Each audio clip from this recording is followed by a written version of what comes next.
Left tackle Dan Moore Jr. did not practice due to an ankle injury. Both cornerback L'Jarius Sneed with the knee and Kevin Winston Jr. with the hamstring were limited participants for the Broncos. Both tight end Nate Adkins with an ankle injury and linebacker Dre Greenlaw with the quad injury did not practice yesterday. In NFL news, Week 1 of the NFL season officially starts tonight for Thursday Night Football for an NFC East showdown. The Dallas Cowboys are in Philadelphia taking on the defending Super Bowl champion Eagles. Kickoff is set for 7:20 on NBC, but you could also hear that Westwood One coverage right here on 104.5 The Zone starting at 7 p.m. For all your foundation repair and waterproofing needs, you got to go to USSTN.com. Breaking news at once on your home for the Titans and Vols. This is 104.5 The Zone.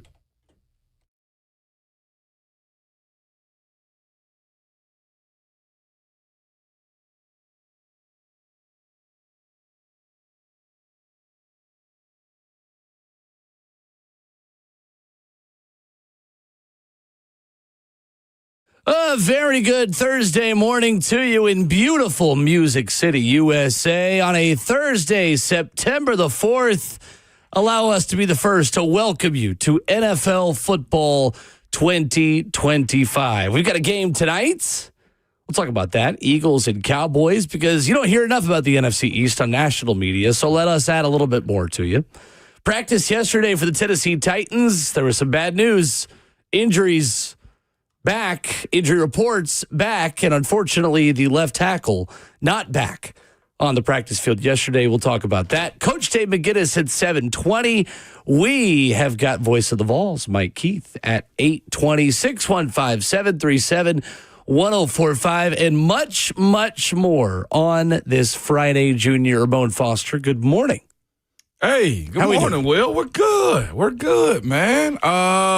Starting the day off right. You and I had a real good laugh this morning, but all was well, though. I had a good morning. Drive-in was good. Stole my kid's truck this morning to drive in to work, so that's always pretty cool when I can say, you know what, give me your car keys. But no, I'm putting a birthday gift in his car. He's not up right now. I can say these types of things. Nice. So we're good to go, man. But fantastic. Yes, we're so back, though. It is always funny when we read what was in the F&M Bank chat at the end of 3HL and have conversations about it the following morning. And apparently, Ramon, people think we were being harsh and cheerleading the Denver Broncos too much, is what I'm told. Yes. From yesterday's 3HL. I told them, I said, bet. I got y'all tomorrow. Then y'all want a little bit of cheerleader? Like I told them yesterday, I was just like, Go!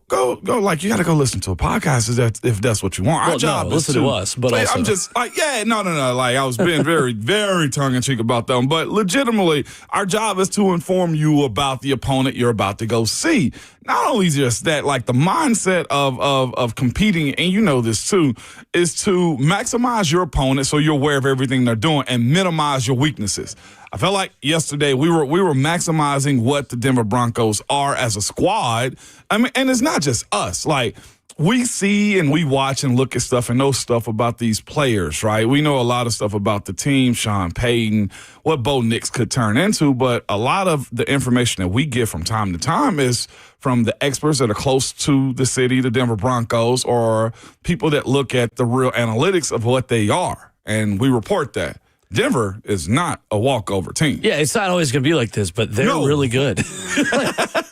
It can just be that simple. Yeah. I don't know. I mean, do you want us to be honest with you? Do you want us to sugarcoat everything? Because if we do that, we're going to come here Monday morning and everyone's going to be like, wow, Ramona Will, I thought the Titans were going to smoke Denver. They were way off. Exactly. We're going to be honest with you. So Denver's really good. The Titans are trying to create a foundation and a level of consistency that they had last year. And to be quite honest with you, there's a lot of similarities between how good Denver was a season ago and how big of a surprise they were and how their rookie quarterback managed the game and played well and used his legs and the run game, all these things. Like we want to be talking about how the Titans were Denver 2.0 in 2025. There we go. So view it that way. Yeah. This is what you want to be. This defense that he's going up against is like a rookie undrafted guard going up against Aaron Donald in his first matchup. Just like, you can lie if you want to. It's like, yeah, big bro, you got him. Or you can be real and say, listen, you need to take this game one play at a time. Understand that he's going to have to take a play off or a break, and that's when you win. Like, That's just all it is, man. I thought it was hilarious, to be quite honest with you, Will.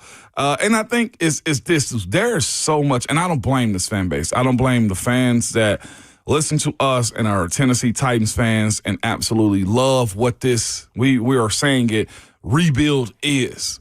Cam Ward has given a lot of hope, a lot of optimism into what a team could look like, the mentality of it. His leadership has taken a different pathway I think we've seen other quarterbacks take publicly, and he's numero uno. He's the first pick of the draft, so I get that part of it. So I think it's more excitement about what he is than anything. 615-737-1045 and streaming live on 1045 The Zone TV, Facebook Live, YouTube, Twitter, or Twitch, where you can find the show and stream our faces for radio. Yesterday on the Titans injury report, L'Jarius Sneed limited with his knee, expected. Kevin Winston Jr. limited with a hamstring, expected. He did have a sleeve on his right leg yesterday, kind of on his thigh. Nothing super concerning. That's typical for two players recovering from off-season work and injuries. And then there is left tackle Dan Moore Jr. Did not practice, ankle. Ramon, your concern level is where? A 4. That's about it. It was yesterday. It was Wednesday.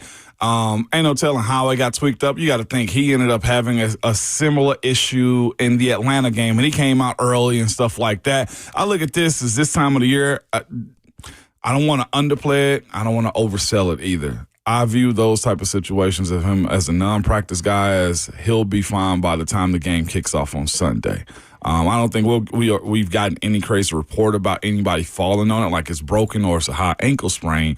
But I do look at this situation and say, heck, a lot of people didn't want 12-sack Dan anyway. So well, here we go. Against the Denver Broncos, I'm going to need the left tackle that was around all training camp in the lineup. We'll see. I mean, it's one of those situations now, Ramon, where as we get into the regular season and we're not there as media for as much of practice, we just don't know. No, we don't. I mean, this could have been something that happened on Tuesday that is a minor thing, and you give him a day, and then he's back today and limited and fully practices Friday. I mean, it could be something where it is a legitimate injury, and he is out for weeks. We just don't know, and obviously that report, we don't see him out there yesterday at practice, but that report comes out later in the afternoon, and we have no availability and no ability to learn more, and that's fine. It's just the way it works. So we'll know more today. I'll say during the season, unless we see something crazy happen in the game the week before,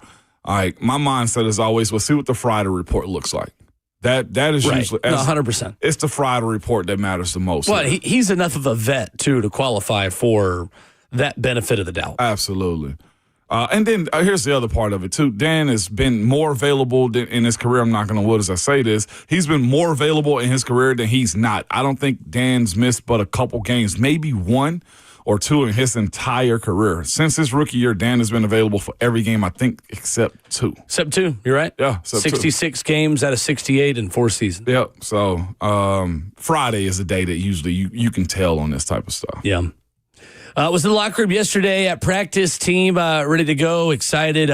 Funny thing is, I talked to Tavondre Sweat yesterday. Yeah. And, this was on the record. Like, there were microphones. He was talking, and I asked him, hey, are you ready for the altitude? Are you ready? And he goes, my first question was, have you ever played at altitude like this? And he said, hell no. I said, okay.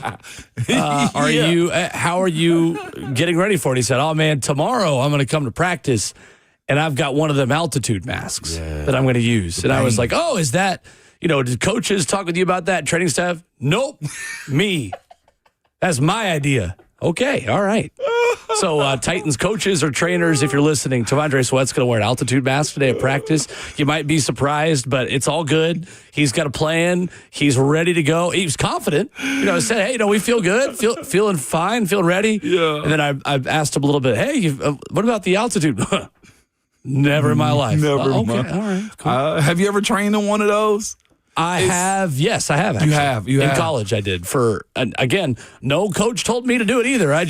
My roommate had one. I was like, oh, let me do some ab exercises in this, because as a runner, like that's what you do, more lifting, and it was awful. Yeah, it was absolutely terrible. Yeah, you have to do it in spurts, man. Like, this is like a 15-second on, like 40 seconds off type of situation. It's the hit. Yeah, high man. intensity. It is. I used to run in them on the treadmill. That is, or outside training. Listen, Will, why? It's almost like breathing water. Like, it is. It's tough. It restricts your breathing so bad. But I got a quick tip for Devontae, though.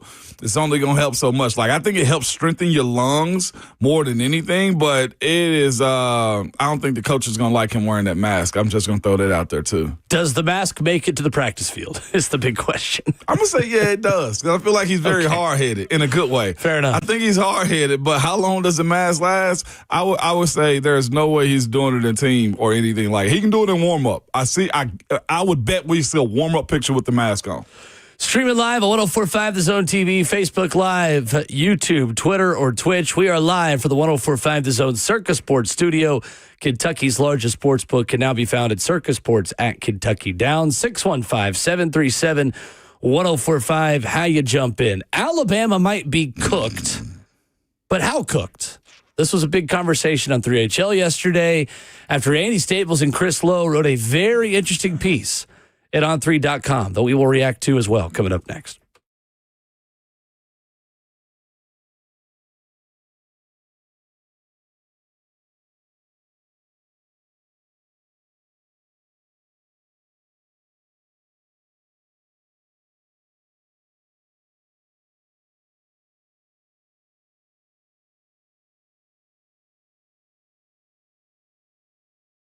It's Ramon and Will here for Window Nation, man. Here to tell you, if you got old drafty windows or cheap builder-grade windows, now is the best time to replace your windows. You can protect your home ahead of the fall and winter schedule. You can get replacement windows from the best company out here, and that is Window Nation. You can get their top-quality, energy-efficient windows from a trusted company, and they are that, all at a reasonable price. Window Nation knows replacing windows is an investment, and they want to make it more affordable to you, Will. They absolutely do, Ramon. Make no payments for 2 years. You don't have to deal with monthly payments, a down payment, or interest until 2027. And save big this month. Buy 2 windows, and you'll get 2 for free. One of the great deals you get when you trust Window Nation, they've got an A-plus rating from the Better Business Bureau. They give you a 50-point inspection of every window before it leaves the factory, a 20-point inspection of every window when it's installed. Give them a call, 866-90-NATION. You can head online, check them out there at windownation.com. Again, that's 866-90-NATION online at windownation.com.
Ramona Will is fueled by Scooter's Coffee on 104.5 The Zone, and Scooter's Coffee is locally owned in Middle Tennessee. Rivergate, Smyrna, Brentwood, White House, or Mount Juliet. Amazing people, amazing drinks, amazingly fast. 615-737-1045 is our number. Ramon Foster and Will Bowling. So Alabama is looking to bounce back this weekend against Louisiana Monroe. What? Just I'm painting the entire picture in my head. I'm painting every portrait I can of my head. Just go ahead, talk me through it, man. I'm close my eyes and think about what you're saying. Well, I'm not going to talk sweet nothings into your ear. It's just about Alabama losing. But you ain't even got to. Look, that's another stroke. There's another stroke. There's another stroke of the brush right there. Ramon Foster is very excited to be at work this morning, talking about the Andy Staples and Chris Lowe column about Alabama football. So at on3.com, a headline that reads, early in Kalen DeBoer's tenure at Alabama, power brokers and boosters are growing concern. There's genuine concern, not the embellished type, it says, among Alabama power brokers and boosters about what they've seen, or more accurately, what they haven't seen from the Crimson Tide under Kalen DeBoer. On 3.com, Andy Staples and Chris Lowe write, as one longtime Alabama donor, and not just any donor, but the kind who has their portrait hanging in the donor hall of recognition at Bryant-Denny Stadium, told On3, quote, we're spoiled, always have been. Could have just stopped there. But when we put a team out there that looks uninspired, like we have far too many times these past 2 years, and lose to teams that were clearly more talented than, that's when it becomes a problem, and not just a bunch of spoiled fans griping. Ramon, what's your reaction to this piece and to the growing pressure around Alabama head coach Kalen DeBoer? That they're making it a point. One, that last stroke right there was good right there. Well, I promise Stroke? of the brush, the paint. No, we were painting a picture, but I'm glad to know that is the kind of stroke. You didn't think that was poetry. I did. Okay, let's get into it. All right. I think the coolest part is, well, I guess the realest part is the fact that they're making. I got so much. It's cool to you. I got so much to give. Well, I got so much to give to this conversation, man. But what's fun for us on the other side of this Alabama turmoil is this, man. Like, they're making it a point to letting us know how real it is. Like, I looked up embellish just to go ahead and give you the definition of it. It's make something more attractive by the addition of decorative details and features. He said they're not doing that. This is as real as it get about how they feel Alabama football has looked. Like the disgust that they have and what's happened in the last 2 years, and they're specific about that. But here's the reality of it. This is reality for everybody. How much stuff, Will, do we hear behind the scenes of like what Tennessee may or may not going on, and how you feel as a fan? It's like, oh my gosh, we have this going on. Like, what they had was a well-oiled man, okay, and Nick Saban. When it comes down to how he ran his organization, what the NCAA allowed at the time, with how he recruited, how they also, under the table, Kawhi Leonard, allegedly recruiting type of stuff with the Hellcats and stuff like that. That's a whole different conversation. It is. But like what I'm saying is this. They were allowed to do stuff, and it was attractive for them to beat Alabama because of Nick Saban. And that was my biggest thing, too. When we ended up beating them in 22, was like, This is the point where I feel like everybody else plays a part, because those were also the situations in which NIL conversations started to creep up a little bit more. You saw the window or the rope get a little bit tighter with what they had going on. And, again, this is normal for all of college football teams. Like Penn State right now has a real good thing going on right there. But you have to think about how many questions James Franklin has had as a coach. You know, Ryan Day has also taken on a lot of questions. Heck, even last year, Ryan Day took a lot of heat until he finally won the big show. We can go to Dan Lanning in Oregon, right? Like, they got a good thing going on, but Dan Lanning, with all the money that they've poured into it, is facing the same things that everybody else has.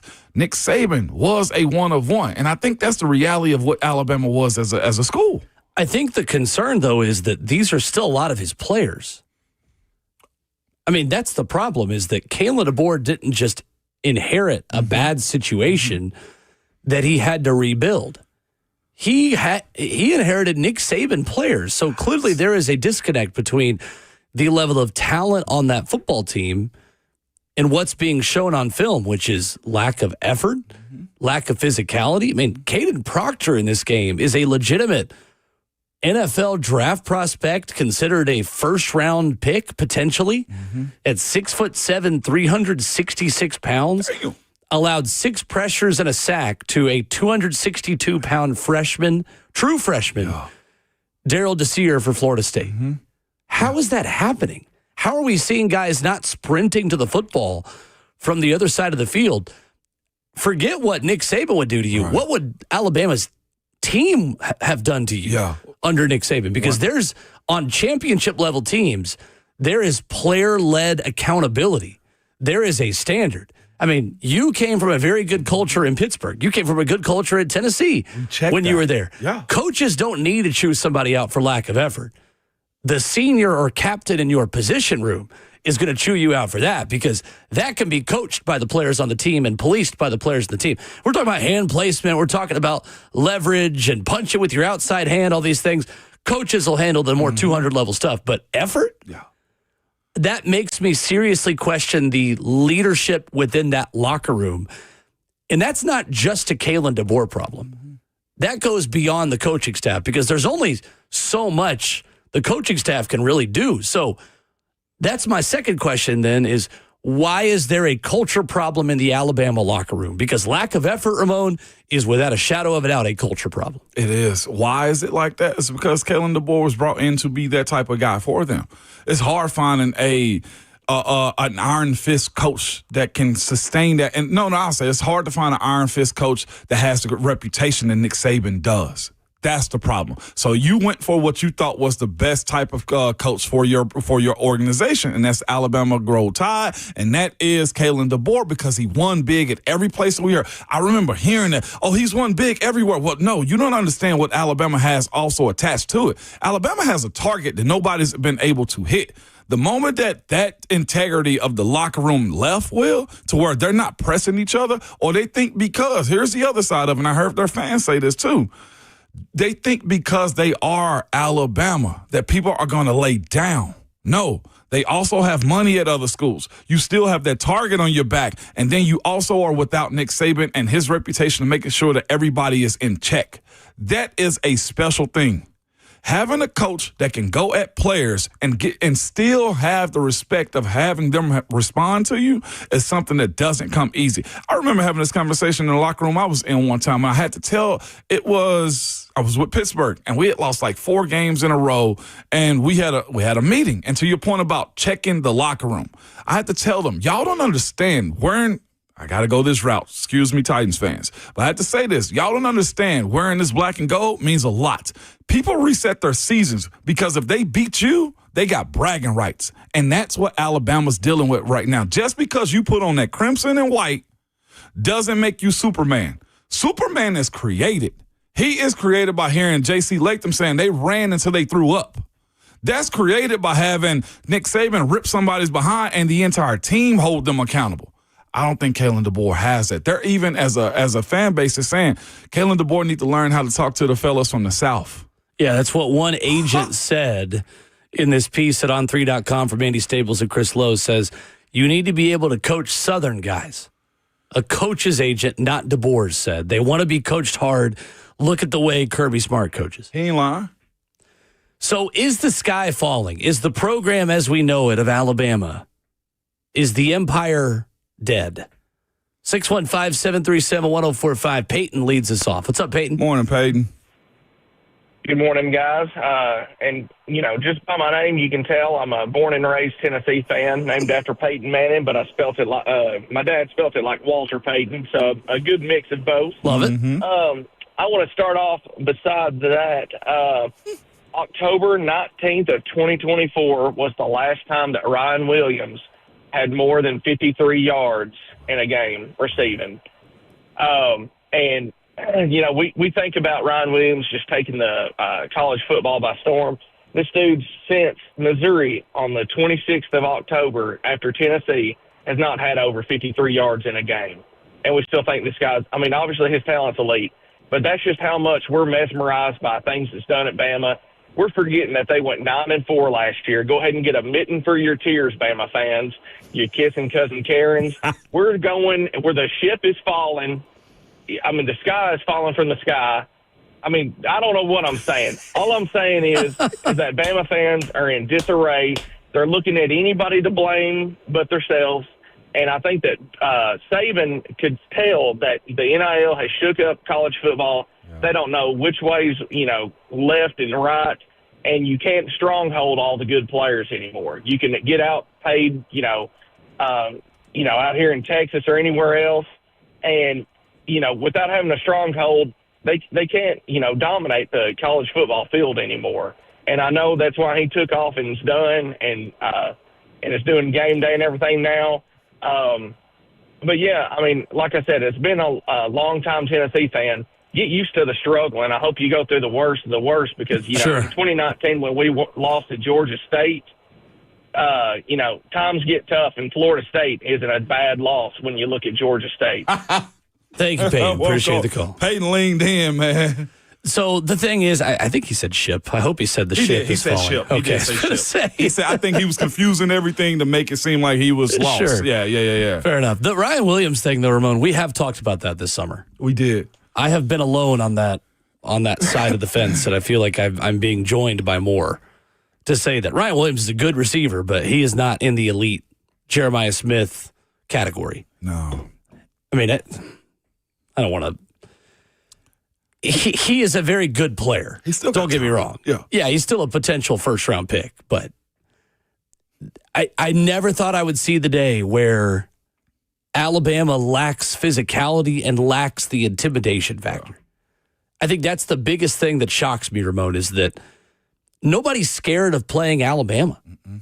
You just want to beat them down. Now, granted, still a really good team. I'm going to believe it when I see it that this program has totally fallen because to the point earlier about Kalen DeBoer, I mean, last year's season was the first time he'd ever lost 4 games in a season. Ever. He did.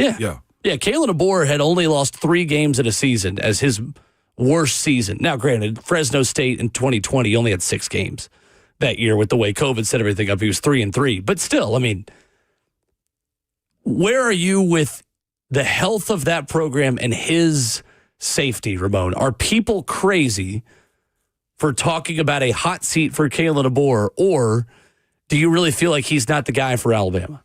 I don't think they're crazy for talking about it, but he's going to have to shift a whole lot of stuff if he wants to stay there.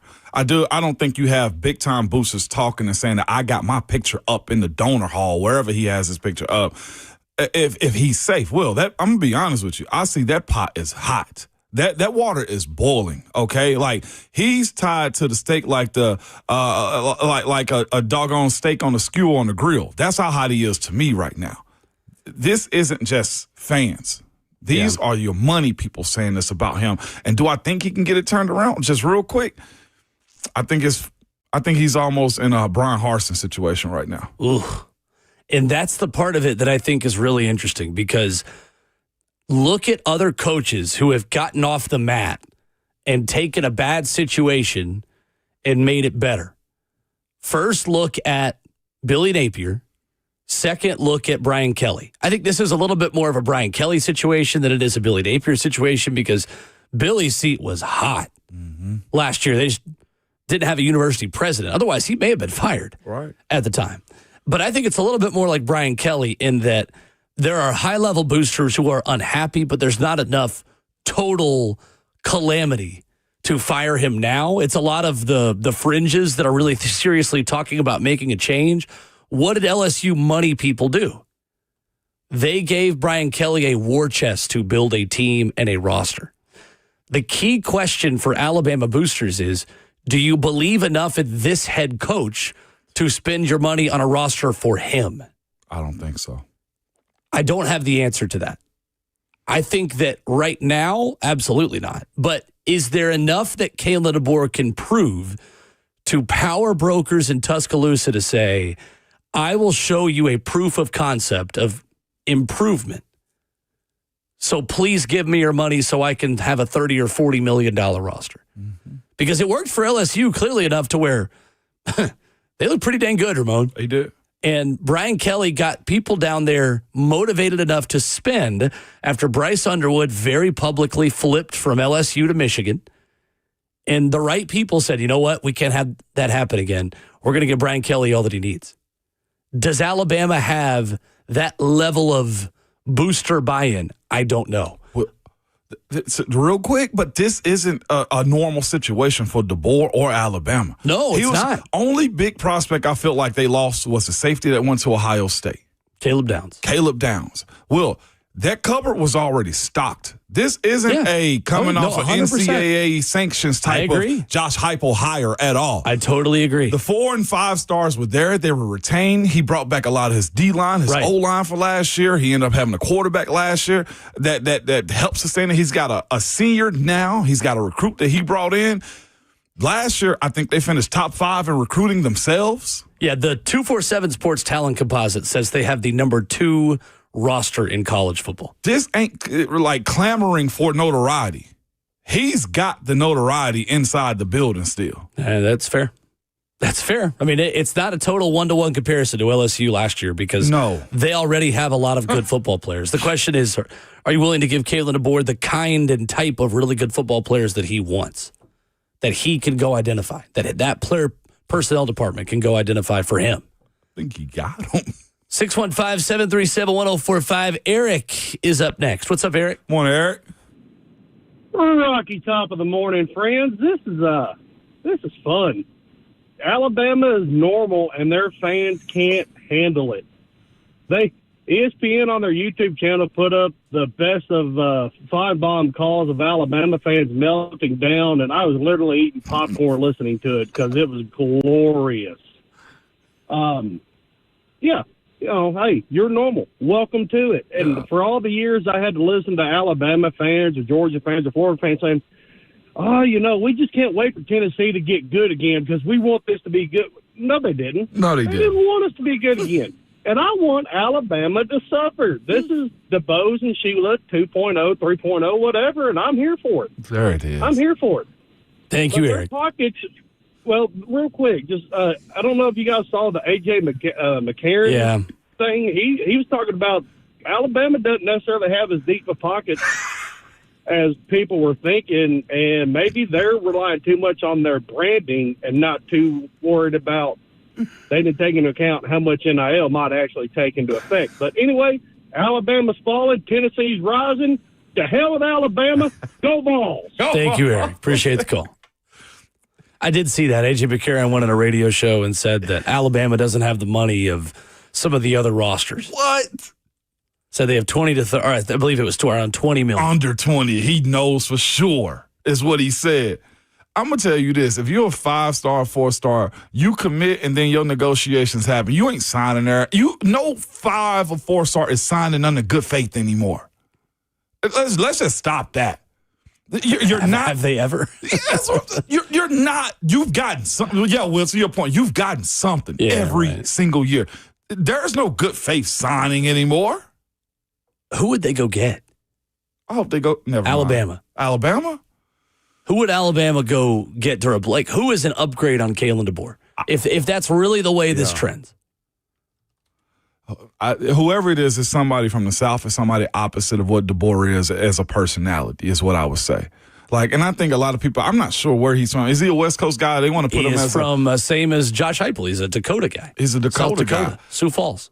In the other part, then he needs to fix his staff. I'm not sure who they're going to go get. I'll be quite honest with you. I hope they go find DeBoer 2.0 is what I'm hoping for. A.J. McCarron's exact quote on McGreedy and Siskey podcast said, you look at these other teams that have 40 to 50 million in NIL, Alabama, and I know this for a fact, talking to multiple people in the program, Alabama has less than 20 million in their NIL. That's a lie, if I ever heard it. I don't know that it is. To be quite honest with you. You don't think Alabama's got more than that with all the 4 and 5 stars that they have there? Heck, just in general. Alabama was a little behind on NIL. I'm serious. They were behind on I think NIL. a lot of those guys took less to play for Nick Saban. So that also means that their effort isn't as high on the football fields they're being coached up. No, I mean, absolutely clearly, not. For what's on film, their effort is not where it should be. That's a coaching issue then. That ain't an NIL I think issue. it's an all-encompassing everything issue. But you're right. Yeah. Like, NIL dollars don't dictate effort. No. Effort is not fixable. Watch, by the way, they're going to go smoke UL Monroe on Saturday. They're going to drop 100. Yeah. They're going to easily drop 100. Yeah, right. Well, guess what? Like, the boogeyman's right around the corner at that one, too, though. Bad culture teams will still go destroy a cupcake. Yeah. And say, look what we can do. The answer is Lane Kiffin, by the way. Lane Kiffin? In terms of coach they would go get. Mm-hmm. Overcorrecting back the other way. Southern Pay for SEC experience, Bama experience. I don't know. I think Lane Kiffin is the guy they would try to go get. The betting odds from Sports Betting AG. Let's do that next. The betting odds on the next Alabama head coach we will give to you coming up next.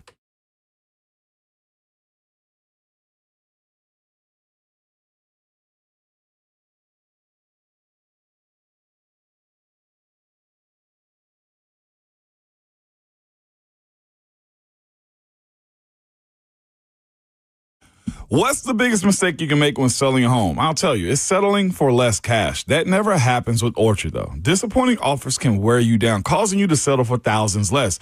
But you don't have to settle when you sell with Orchard. Orchard reinventing the real estate industry by guaranteeing your home sale and helping you sell on the market for top dollar. First, Orchard will give you cash up front so you can buy and move into your new home. It'll be on your timeline, no waiting, no showings, no double moves. Then, once you're all settled in, an Orchard agent helps you sell your house on the market for top dollar. Here's what one Orchard customer had to say. I never could have sold without Orchard. I made way more than I expected, and it couldn't have been any easier. Well, I'm here to tell you, with Orchard, you never have to settle for less. Buy before you sell and get top dollar for your home with Orchard. If you're curious on how much your home is worth, visit Orchard.com to get your free home valuation. That's Orchard.com.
Ramona Will is fueled by Scooters Coffee, a 104.5 The Zone, locally owned near you in Rivergate, Smyrna, Brentwood, White House, or Mount Juliet. If you had told me a week ago even that we would be doing, coming up after the break, betting odds to be the next head coach at Alabama, I would ask you if there was some kind of crazy disaster that happened. That's kind of morbid, but had no clue we would be here, Mo, but here we are. Betting odds to be the next head coach at the University of Alabama. Sportsbetting.ag put this out there. Number one on the list. Who do you think it is? Lane Kiffin? Lane Kiffin is third on the list. Number one is a former Alabama coordinator. That doesn't narrow it down. There's a lot of former Alabama coordinators. Tommy Rees. Former Bama OC, who they did not like, by the way. Bring him. That's what I'm saying. Bring him. He was there. That sounds like a Bama coach to me. 3-1. Glenn Schumann, number two, the Georgia defensive coordinator. Love that, too.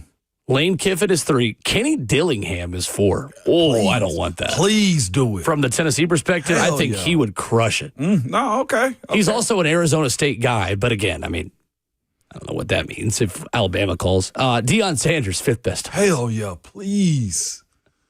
I'm begging. The coach on here that I think would be outstanding, there's 2 of them who are realistic Saban assistants. If Lane Kiffin does want to stay at Ole Miss, which he very well might. And again, if you're spending the money to buy out Kalen DeBoer, and I know the details of that buyout are meaningful. It's $60 million if he were to be fired on or after December 1st. Paid in equal monthly installments through 2031, through the end of 2031. So that's doable. But let's just say they do that. You got to pay for a new staff, and you have to pay a new roster. Money does not grow on trees in college athletics today, Ramon, and whoever you bring in is going to need a war chest, is going to need a $30 million roster. I think John Summerall or Kurt Signetti would be terrific options who I think would take that job. If you're asking me 2 guys who I know would take the job, I would start with those 2. You know what? I love each and every one of those options right there. You want to know why? Because we're talking about a rotation of coaches, Will. And you know another thing? Ain't none of them dudes Nick Saban. Not a single one of those dudes that you brought up right there is Nick Saban, okay? And the other part of that is new coach comes in, culture has to be reset. They got to pay for guys to stay on that roster. And they already told us, one of their famous alums told us they were some broke boys as a university. So you got to pay for a new coach, a buyout, a retention of a roster, and a new recruiting cycle and a culture shift. Bring them in, Will. Bring them. I'm begging. Bring them in. The best thing they could do for everybody, not Alabama, is to hire another guy. Absolutely. He's not Nick Saban. It's the same way we're looking for another Tom Brady, another Patrick Mahomes. They're not. Those dudes don't grow on trees. They're born, and then they got to find their ways out, okay? Absolutely not. Bring in another one. I don't think Kalen DeBoer is getting fired. I think it's a crazy conversation, even though we're having it. And I think we got to remember that Notre Dame lost to Northern Illinois last year, then played for the national championship. This is very true. But they didn't get absolutely pantsed like this. They got embarrassed. They got embarrassed. They kind of got pantsed. We're talking about effort. So you mean to tell me this nice coach that Kalen DeBoer has been portrayed to be is now going to turn into a mean guy? No, I'm not saying that. I'm just saying too. But I don't know if we saw Notre Dame boosters coming out like this, though. No, they didn't. How does Kalen DeBoer handle the pressure? We got to find out. They got 11 more games to play. Boy, I just poured. I filled my cup up with tears just a second ago. I'm talking about quenched. Chris is up next. Hey, Chris. Hey, guys. Thanks for taking my call. Yep. As far as the dynasty being dead, it sounds dramatic, so I don't want to use that word, but I will say it's very different from what it usually looks like. I'm not an Alabama fan, but nor am I a hater, so just from an objective lens, I think that when people saw Nick Saban go, they didn't realize how much change Alabama was really about to go through. You lost the best coach in college football history. the entire landscape of college football is changing as far as NIL and sports revenue being shared with athletes now. And, players don't commit on merit anymore or stay committed on merit anymore. Right. And then you got the SEC expanding, adding Texas and Oklahoma. And you got the ascension of teams like Georgia and other teams are coming too, like Miami and maybe LSU maybe, now that Kelly's figured it out. And all of these things impact Alabama in different capacities, right? Yeah. Yeah. That being said, it's never been harder in college football history to build a culture, let alone fix one, and that's what Alabama's dealing with right now. So Alabama's got a long road. Again, I don't feel sorry for them. You had a great run for the last, 5 decades or whatever. But I'm telling you right now, if you talk about winning national championships, that baby's asleep for the moment.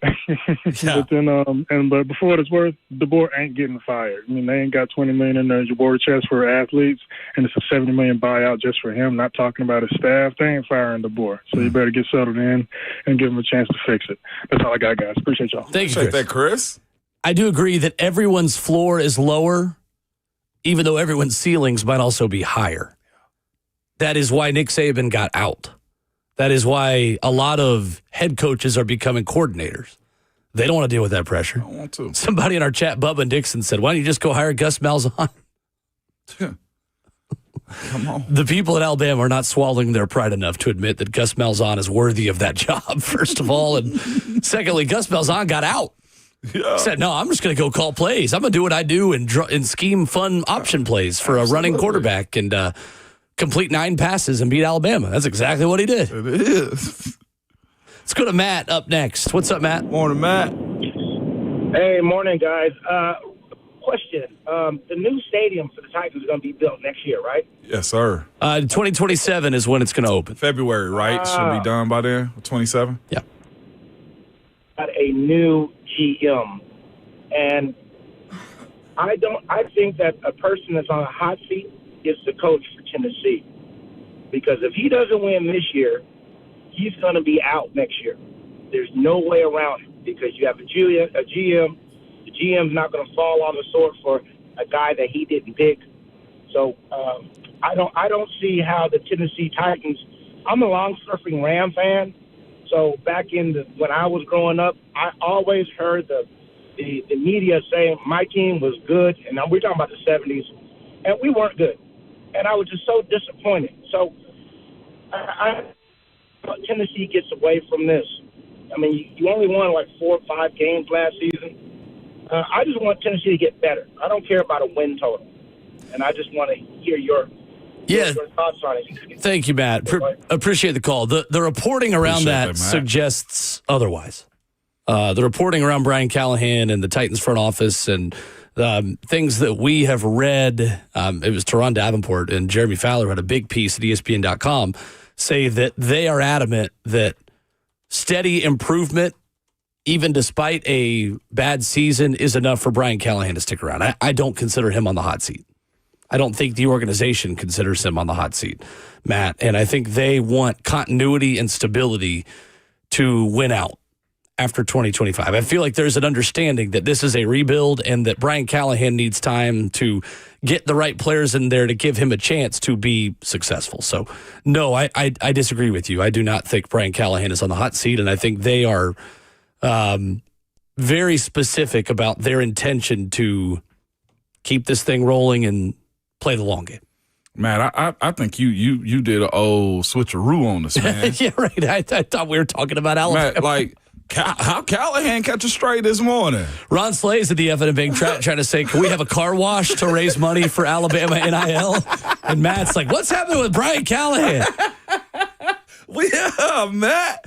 We got Cali conversation next hour. Pretty soon you're going to have Alabama players coming out with Alabama Scout cookies, and they're going to be outside of Kroger's all around Tuscaloosa. Do you want Thin Mints or Samoas? We're trying to raise money to buy an offensive line. Better get some do-si-dos with that. And if they try and practice this week, they'll get an effort badge on their sash. Yeah, a bake sale. Instead of team gear, they're going to get the scout equipment, the scout vests. You're going to get an effort patch if you make a tackle for loss this week against Louisiana Monroe. I'm telling you, well, who we putting in the dump tank? We might as well make a circus of it. We're going to have a potluck supper. It's going to be Sunday at the Baptist Church. bring casseroles. Cindy and them, they're going to bring the donuts because she doesn't know how to cook. Lord bless them. Lord but bless we're going to them. raise money and send these boys to a fun summer trip and raise money for the Alabama football team. That's it, Zach. Even better, Zach, a golf tournament. That'll do it.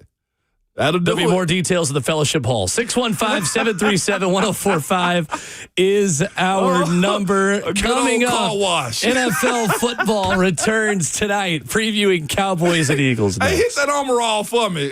I just can't figure how did we get here.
It is 7:02. Good morning, live from the 104.5 The Zone Studios. I'm Justin Hawkins. The Tennessee Titans continue their preparation for their Week 1 matchup in Denver as head coach Brian Callahan met with the media yesterday and was asked about his message to rookie quarterback Cam Ward ahead of his NFL debut. Stay within yourself, play within what's asked of you. Do the things that you've done all training camp, all offseason. It's Week 1. I kind of alluded to it the other day. Week 1 gets made into this benchmark moment of a season. It's really just one game of 17 that you still got to have some perspective on it and not do anything crazy. The Titans also dropped their first injury report for Week 1 yesterday, and left tackle Dan Moore Jr. did not practice due to an ankle injury. And both cornerback L'Jarius Sneed with a knee and Kevin Winston Jr. with a hamstring were limited participants for the Broncos. Both tight end Nate Atkins with an ankle and linebacker Dre Greenlaw with a quad injury did not practice for the Broncos yesterday. In NFL news, Week 1 of the NFL season officially starts tonight for Thursday Night Football with the NFC East Showdown. The Dallas Cowboys are in Philadelphia taking on the defending Super Bowl champion Eagles. Kickoff is set for 7:20 on NBC. You can also hear Westwood One's coverage right here on 104.5 The Zone starting at 7 p.m. Also, it was confirmed this morning per Ian Rappaport that New York Jets starting guard Elijah Vera Tucker did in fact suffer a torn triceps in practice and now will require surgery. Vera Tucker will go on IR, but more than likely will miss the entire 2025 season. For all your foundation repair and waterproofing needs, you got to go to USSTN.com. Breaking news at once on your home for the Titans and Vols. This is 104.5 The Zone.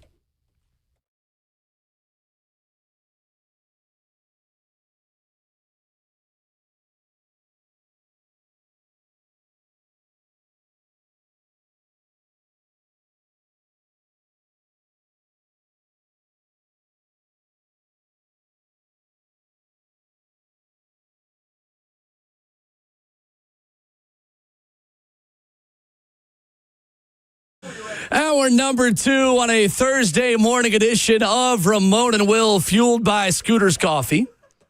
615-737-1045. How you jump in. He is the 11-year NFL vet. In Vol for Life. Vol Network analyst Ramon Foster. Justin Hawkins makes the show happen. I'm Will Bowling. We stream it for you live on 104.5 The Zone TV. Facebook Live, YouTube, Twitter, or Twitch. Ramon, I've got great news for Alabama fans this morning who are unhappy with us. What you got? Great Will? news. Come on, man. If you've been listening to the first hour, we're talking about how to raise money for the Alabama football program and how things have gone poorly. Ramon, I got an excellent segue. Yeah. The Cowboys play tonight. Stop, man. The Cowboys are still undefeated. They got the same issue. Dallas and Philadelphia taking the field tonight. Also, maybe the other bright side is you can watch a lot of Alabama players play for the Philadelphia Eagles tonight. Alabama and Georgia, they got a ton of them. It's crazy how both of those places have the same issue. When I moved on from Jimmy Johnson, hadn't been the same ever since, man. Move on from Nick Saban, ain't been the same since. It's crazy how that works, man. Sometimes when it's good, it's good.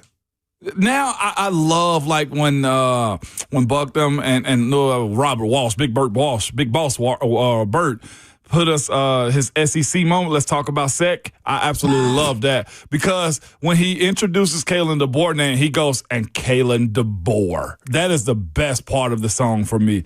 I love hearing that. Let's talk about Sec because Kalen DeBoer name should be said like that. Or Kalen DeBoer. Like that's the way they feel about him. Well, listen, and before long, Kentucky basketball is going to tip off for them down there. Okay, they can't go to New England no more because that wagon has left. Unless they're Vrabel fans, who else is in this conversation? Golden State can't ride that wave anymore either. It's just hard times, but we've told them this though. And LeBron's about to retire. And LeBron's about to retire. Forgot about that one. They do have Caitlin Clark though. If they're Indiana Fever fans, they do have that one. Who else is in there? Messi. Absolutely, Messi's still hot out here. They just lost the Leagues Cup final over the weekend. Well, listen, who's next? Hate that for them. Okay, Manchester United they're on the way down. Terrible. So there's actually a lot of somebody made that comparison in the Evan and Bank chat saying it's just like Manchester United when Sir Alex Ferguson left. Listen, they lost to a team named Grimsby Town 2 weeks ago, and that's a real soccer club. I do want to clear something up. Can I clear something up before we move on? Yeah, sure, go for it. I am here to laugh, okay? I am here to laugh. Well, I was just about to say, I've got family, friends, and a lot of people who I really love who are Alabama fans who listen to the show who are probably not happy with me this morning. I am here to laugh. It's all in good fun. But I want y'all to know this. attach yourself to a Tennessee native, Tennessee fan, okay, if you're in this state, or just one in general. We've lived this life for a very long time. Okay, Kiffin gave us a lot of high hopes, okay? Then we go to Dooley. Then we go to Bush. Then we go to Pruitt, okay? Like, we've been here before. We understand what it takes to be mentally strong, to support even when it's low, to go in there with false hope that you're going to win against a top 10 team. Yeah. Okay, we've been there before. Grab a Vol. Okay, that's what I would tell you. Grab a Vol, and we'll help you set up the bake sale. Call 1-866-GRAB-A-VOL. Operators are standing by. Kalen DeBoer. We did get a tweet, Ramon, saying, considering current events and a certain rapper who's in a little bit of trouble, we can't be using well-oiled references. There'll be no parties over here. Well, they can't go get Young Thug either. Well, they can attach themselves to NBA Youngboy. He had his first concert last night. It's like you just started speaking a foreign language. The Philadelphia Eagles tonight will play the Dallas Cowboys in the opening game of the NFL season. What are you interested in tonight in this matchup, Ramon? It's the same thing I feel like legitimately that Bama's going through. Like, without Micah Parsons, what does that team look like? What is their standard? They also have a new head coach also. They're searching for a window of winning. They're searching for a level of relevancy still. Like, I think they've started the rebuild with the draft picks that they've taken, with letting go of Michael Parsons. And hopefully at some point, man, Jerry Jones does get to a point that he's somewhat relinquished powers, which I doubt that ever happens. So what I'm looking for is this. When you remove a star, and I do mean a star, like Michael Parsons, others have to step up. Dak has a 6 in front of his salary. $60 million a year average is where he is right now. Dak has to show up in a major, major way. If this team moved away from the defensive side of winning games, then that offense has to look apart. They traded for George Pickens. They paid CeeDee Lamb. Like, they've checked a lot of boxes on the offensive side of that, and they got to be in a position to show the return on investment with this one. Yeah, I think it's interesting because you have a Dallas secondary that I don't know how they look when they don't have Micah Parsons in front of them. Yeah. I mean, the way rush and coverage work together, Ramon, is this secondary ready to cover a lot longer?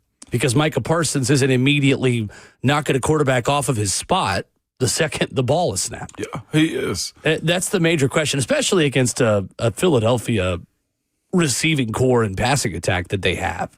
In A.J. Brown, Devontae Smith, and Dallas Goedert, and all those guys. Those guys have also been hurt. A.J. Brown missed, of course, 3 games last year with a hamstring issue. The Eagles lost twice without him. He's also missed a significant amount of time with a hamstring injury again in training camp.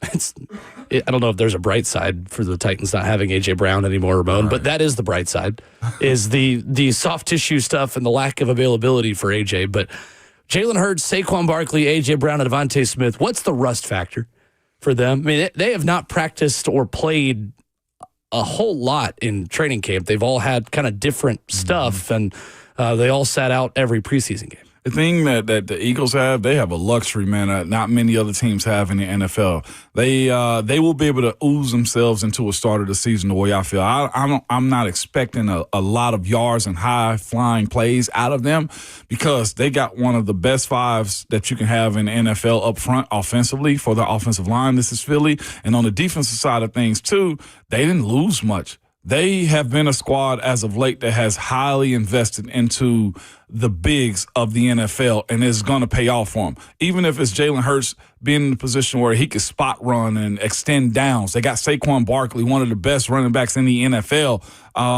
They don't have to, I think, start fast with their skill players. They will absolutely beat you into a pulp defensively and just control the line of scrimmage by running the ball. I do think this will be more of a Saquon show tonight than it is anything to do with their wide receivers or skill players that they have. How do you think Saquon follows up last year? Even if I think he'll probably end up going 200 yards, 300 yards less than what he did. I think what happened last year was magic, Will. It's hard repeating that. Like, we've seen Derrick Henry do those types of things, and I do think Saquon is up there and in that conversation without a doubt. Ain't no doubt about it. But the expectation that he can just go do that again, I just feel like you got to add more legs to it. Like, you can't rely upon that every single time with him. Saquon Barkley has never had 2 straight seasons of playing every game. He's never had 2 straight seasons of playing 16 games. Wow. Yeah. He always has something the year after he goes off. A lot of pressure on him to follow up last year. Probably an unrealistic expectation to say that he's going to be as good as last year, but I think it's an Eagles win, but I think it's kind of a sleepy defensive battle, not a ton of points kind of game. Yeah. One of those types of games where you feel it more than you see it. It's going to be a physical game. I think the same way we feel about if you get an opportunity to beat your opponent, you absolutely make them tap. That's the way I see Philly doing Dallas tonight. Like, Dallas, I don't think it's going to be a complete pushover. But when you remove Micah Parsons, like, offensively for the Philadelphia Eagles, they got to be chomping at the bit some to just wreck them. Debut for George Pickens as well. It is. We'll see if he's going to be a model citizen down there. It's a good 1-2 punch, him and CeeDee Lamb. It is. But can Dak hit him? You know? Dak, I don't know how much of a love affair he has with Jerry Jones, but, man, he's been able to trick him in ways I don't think any other player hasn't been able to do. Like, not even Micah Parsons. I think Micah Parsons is a way bigger star than what Dak Prescott is. Coming up, Titans Radio's head coach, Coach Dave McGinnis, previews Titans and Broncos next.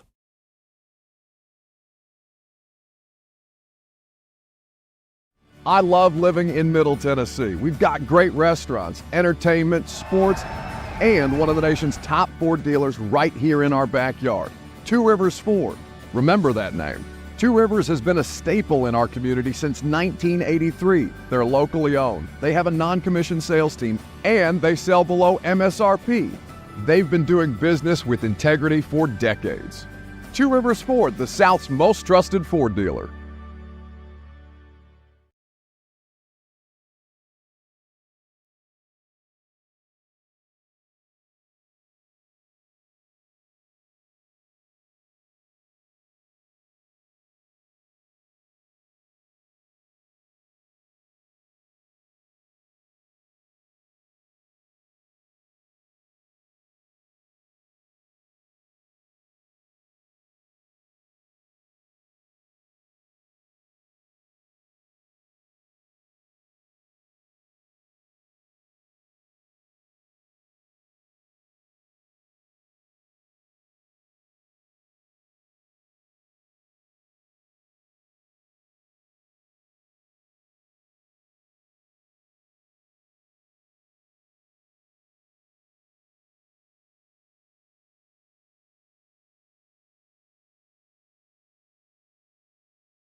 Ramona Will is fueled by Scooters Coffee on 104.5 The Zone, locally owned in Rivergate, Smyrna, Brentwood, White House, or Mount Juliet.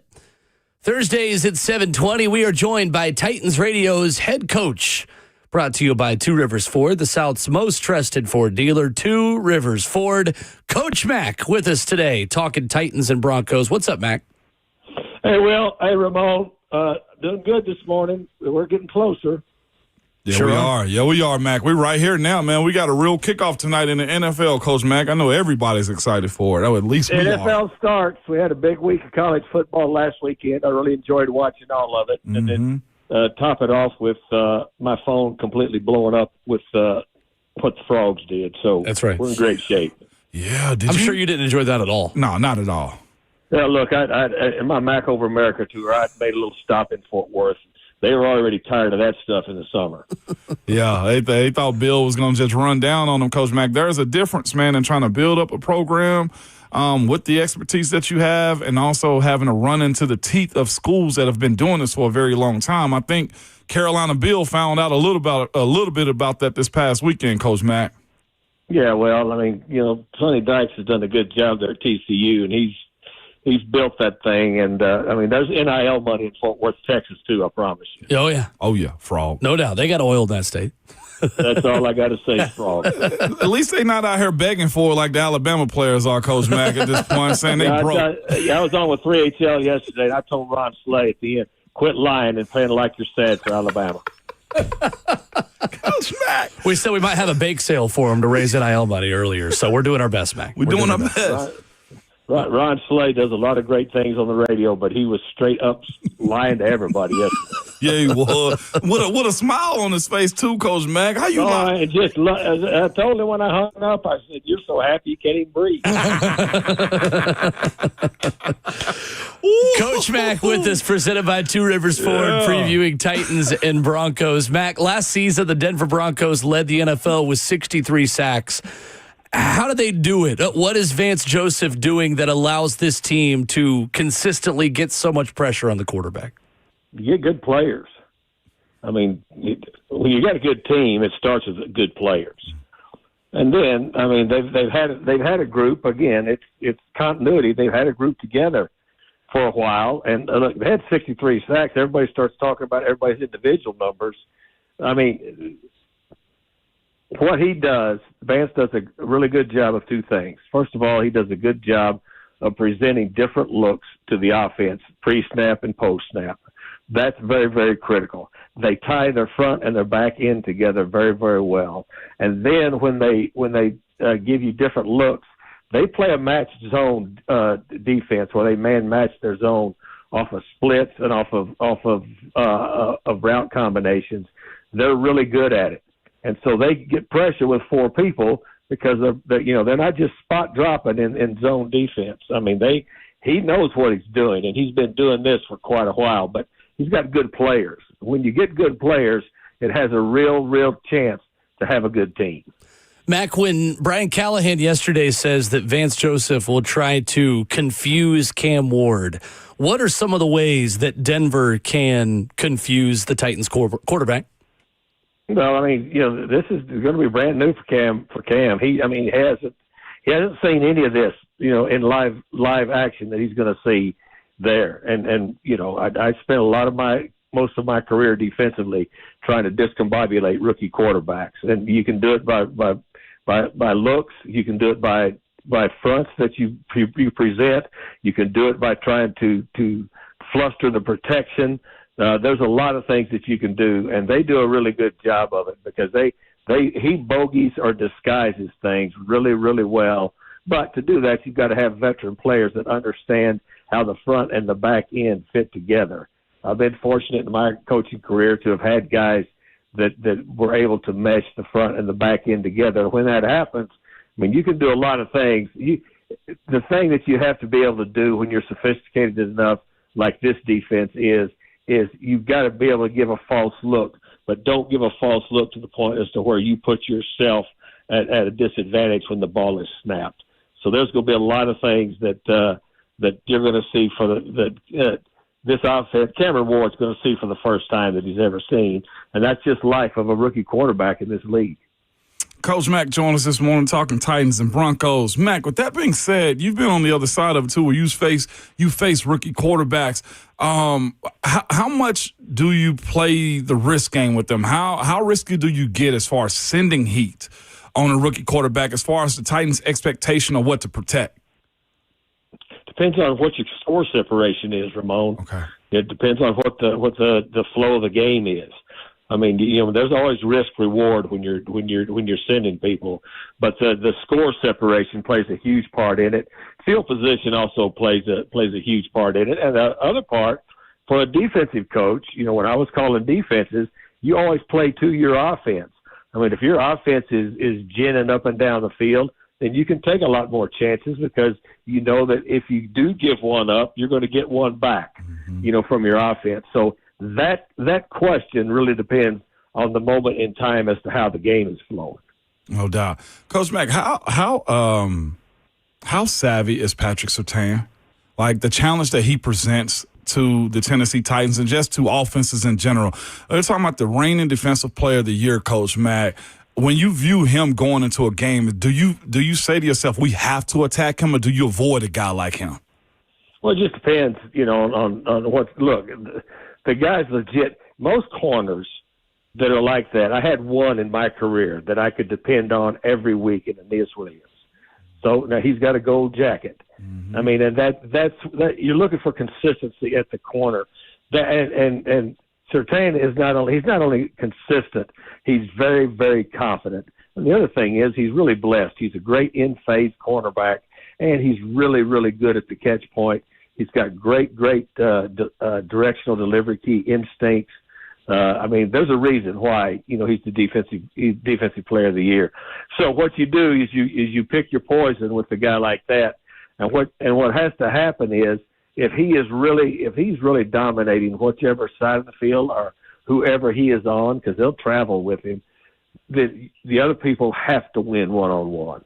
That just puts the onus on your other receivers that are away from that player that we're talking about. When I had Aeneas, I would a lot of times say, Aeneas, you've got this guy, and the other 10 of us will figure out how to stop the offense. So if he's really having a day, you stay away from him. Well, Coach Mack, one of those other receivers for the Titans is Elikiah Manor, who was on the unofficial depth chart listed as a starter earlier this week. Where do you see him improving, and what do you think this staff likes the most about him right now? Well, he's a big physical receiver that really, I mean, he runs, he snaps his routes off. I mean, he's a pretty savvy guy. And, a lot of young receivers are going to play this year for this football team. A lot of young players are going to play. But I will say this, that since Elikiah Manor showed up here, he has earned that trust because this guy is a worker. I mean, all you've got to do is, and I'm at practice every day. I have been ever since the draft. I just watch every day the way that he's worked. He's not there yet. He's going to have a lot to learn, in this ball game too. Just starting out some of the things that he's going to see, but he's earned the right to have a chance to play quite a bit early on for this team, which he's going to have to. Mack, what is the counter the Titans offense can make to the style of defense that Denver will play? What do the Titans have to do to take advantage of the aggressiveness? And is there a weakness you see in this system that the Titans could have some success with on Sunday? You got to move the chains. That's what you do. You can't get behind the chains against this defense. I mean, I've grinded this tape on Denver, quite a bit, getting ready for this ball game. And the biggest thing is you get behind the chains on this defense, you just open up everything for Vance Joseph. Vance Joseph is a risk taker, but he's a calculated risk taker. So if you can continue to move the chains and make them play 50-50 ball on the majority of the down and distances, then you've got a chance. What you cannot do is you cannot put it to their advantage getting behind the chains. You just can't do that. You've got to be able to just move the chains, whether it's running it or throwing it. You've got to be able to stay within manageable down and distances, or they'll come after you really hard. No doubt. Coach Mack, on the other side of that, too, is how risky are you allowing Cam Ward to be up against this type of defense? Is this a get the ball out of his hand type of weekend, or you let him fill it out because that's why you drafted him? It's fascinating, again, because this is one of the harder tests that a young rookie quarterback can have going into his first game. I'm just wondering, how long of a leash do you give a guy like him going into it? You give him plenty of a leash. I mean, but it depends again on the flow of the ball game. I mean, you're not going to just go out there and be a wild horse rider. I mean, they're going to have a plan for it. But you can't take away instinctively, why you drafted him, and you can't play scared. I mean, if that's what you're talking about, you got to go after it. Yeah, no doubt about it. With that being said, too, there's a lot of familiarity in this. One, I want to say Lord Cushenberry going back home, too, and Coach Brian Callahan, also Coach Mack. But Denver has a unique situation. I heard you guys speaking about it a couple days ago. They brought back every player on their offensive and defensive line. Mack, you don't see that. Not even in college anymore. You see that type of retention when it comes down to your bigs up front.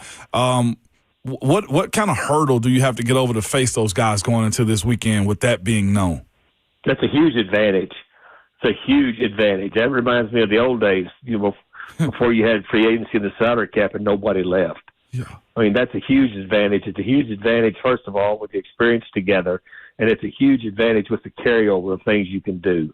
Early on in my coaching career, I had a chance to stay with a defense for several years in a row that had the same people. So you can layer and add so many things if you're doing that rather than starting over every year. You know what I'm saying? Mm-hmm. This is a huge, huge advantage, especially in this day and age of the National Football League. Coach Mack with us, presented by Two Rivers Ford. Mack, when Sean Payton had Bo Nix early in the season last year, that was a lot of throwing behind the line of scrimmage. It was a lot of screens. It was a lot of just getting him acclimated and getting his feet wet. As that season went on last year, and as you look at how Sean Payton allowed Bo Nix to be so successful, what impressed you about the system and just the way that offense operated?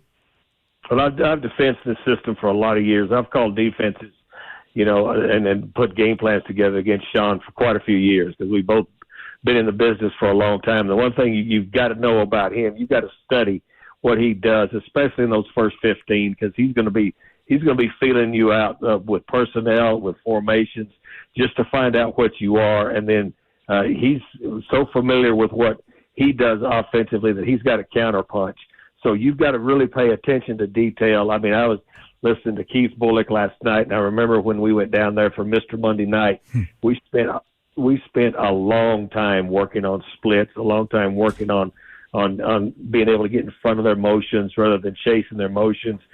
Keith studied really, really hard and came out with Mr. Monday Night with 3 picks on some routes that we had really worked on really hard. But it takes a lot of concentration because what Sean does, he tries to put those – he tries to chip away at the defense early on in those first 15, finding out how you're going to adjust to personnel groups and how you're going to adjust to motions.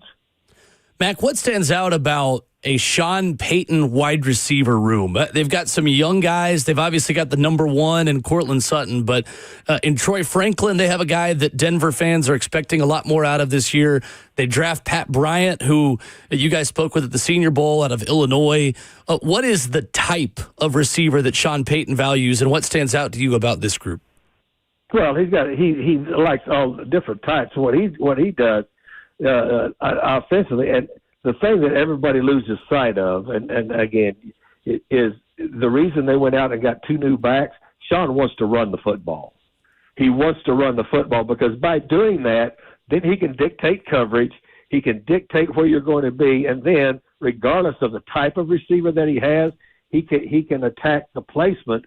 If you run the football, you force a defense to do some things, especially bringing somebody else from the back end up to open up some things in the back end. But don't get it mistaken. He wants to run the football first and foremost.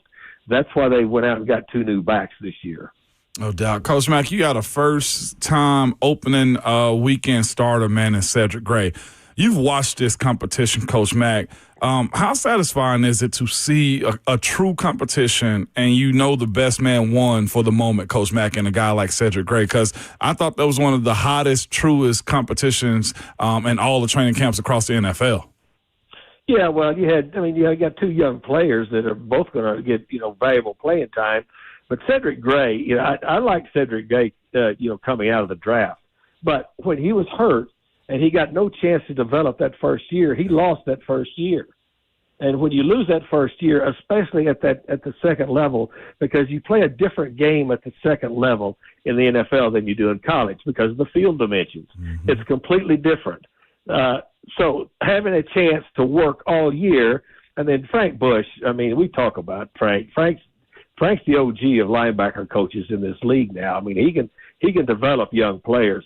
But I was really, really impressed by both he and Williams and the way that they continued. You could just see their improvement week to week when you really know what you were watching, when you were watching the linebacker play. And he earned the right to be the guy to start. That was clear cut, just as you said.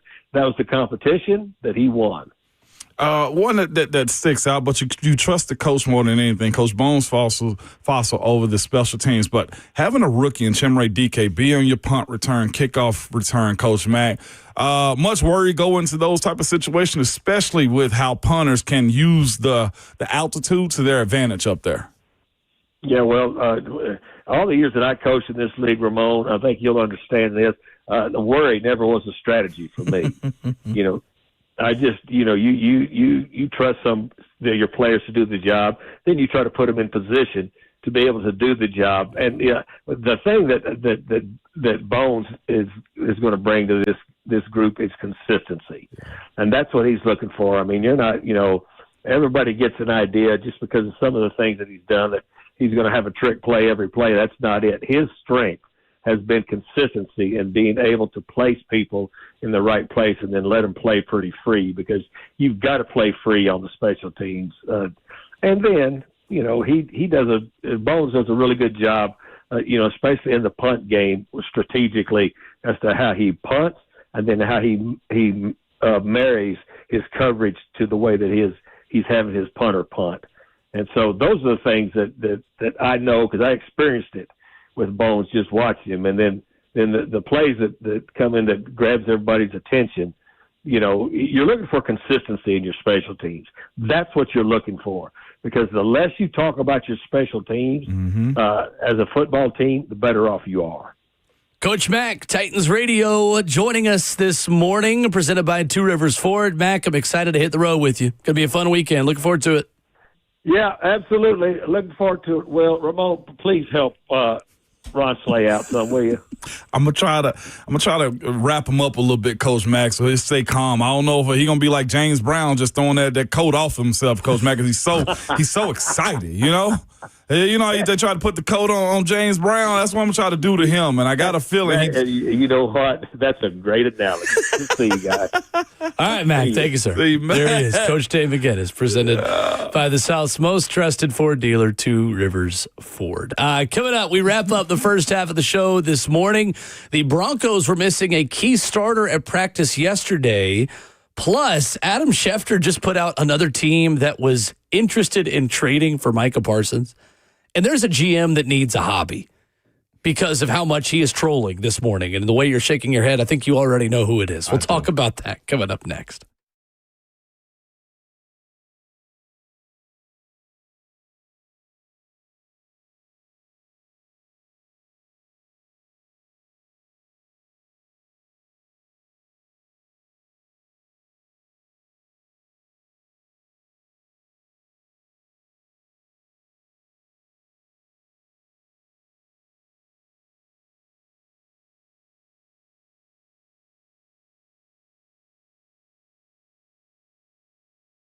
Around here, everybody knows Genesis Diamonds is the go-to place when it comes to jewelry, all right, especially bridal jewelry. Genesis owns the engagement ring market here, with couples driving for hours to take advantage of their no middleman diamond prices and their exclusive designer rings, all right? No other store, online or in person, can give you the selection that Genesis can.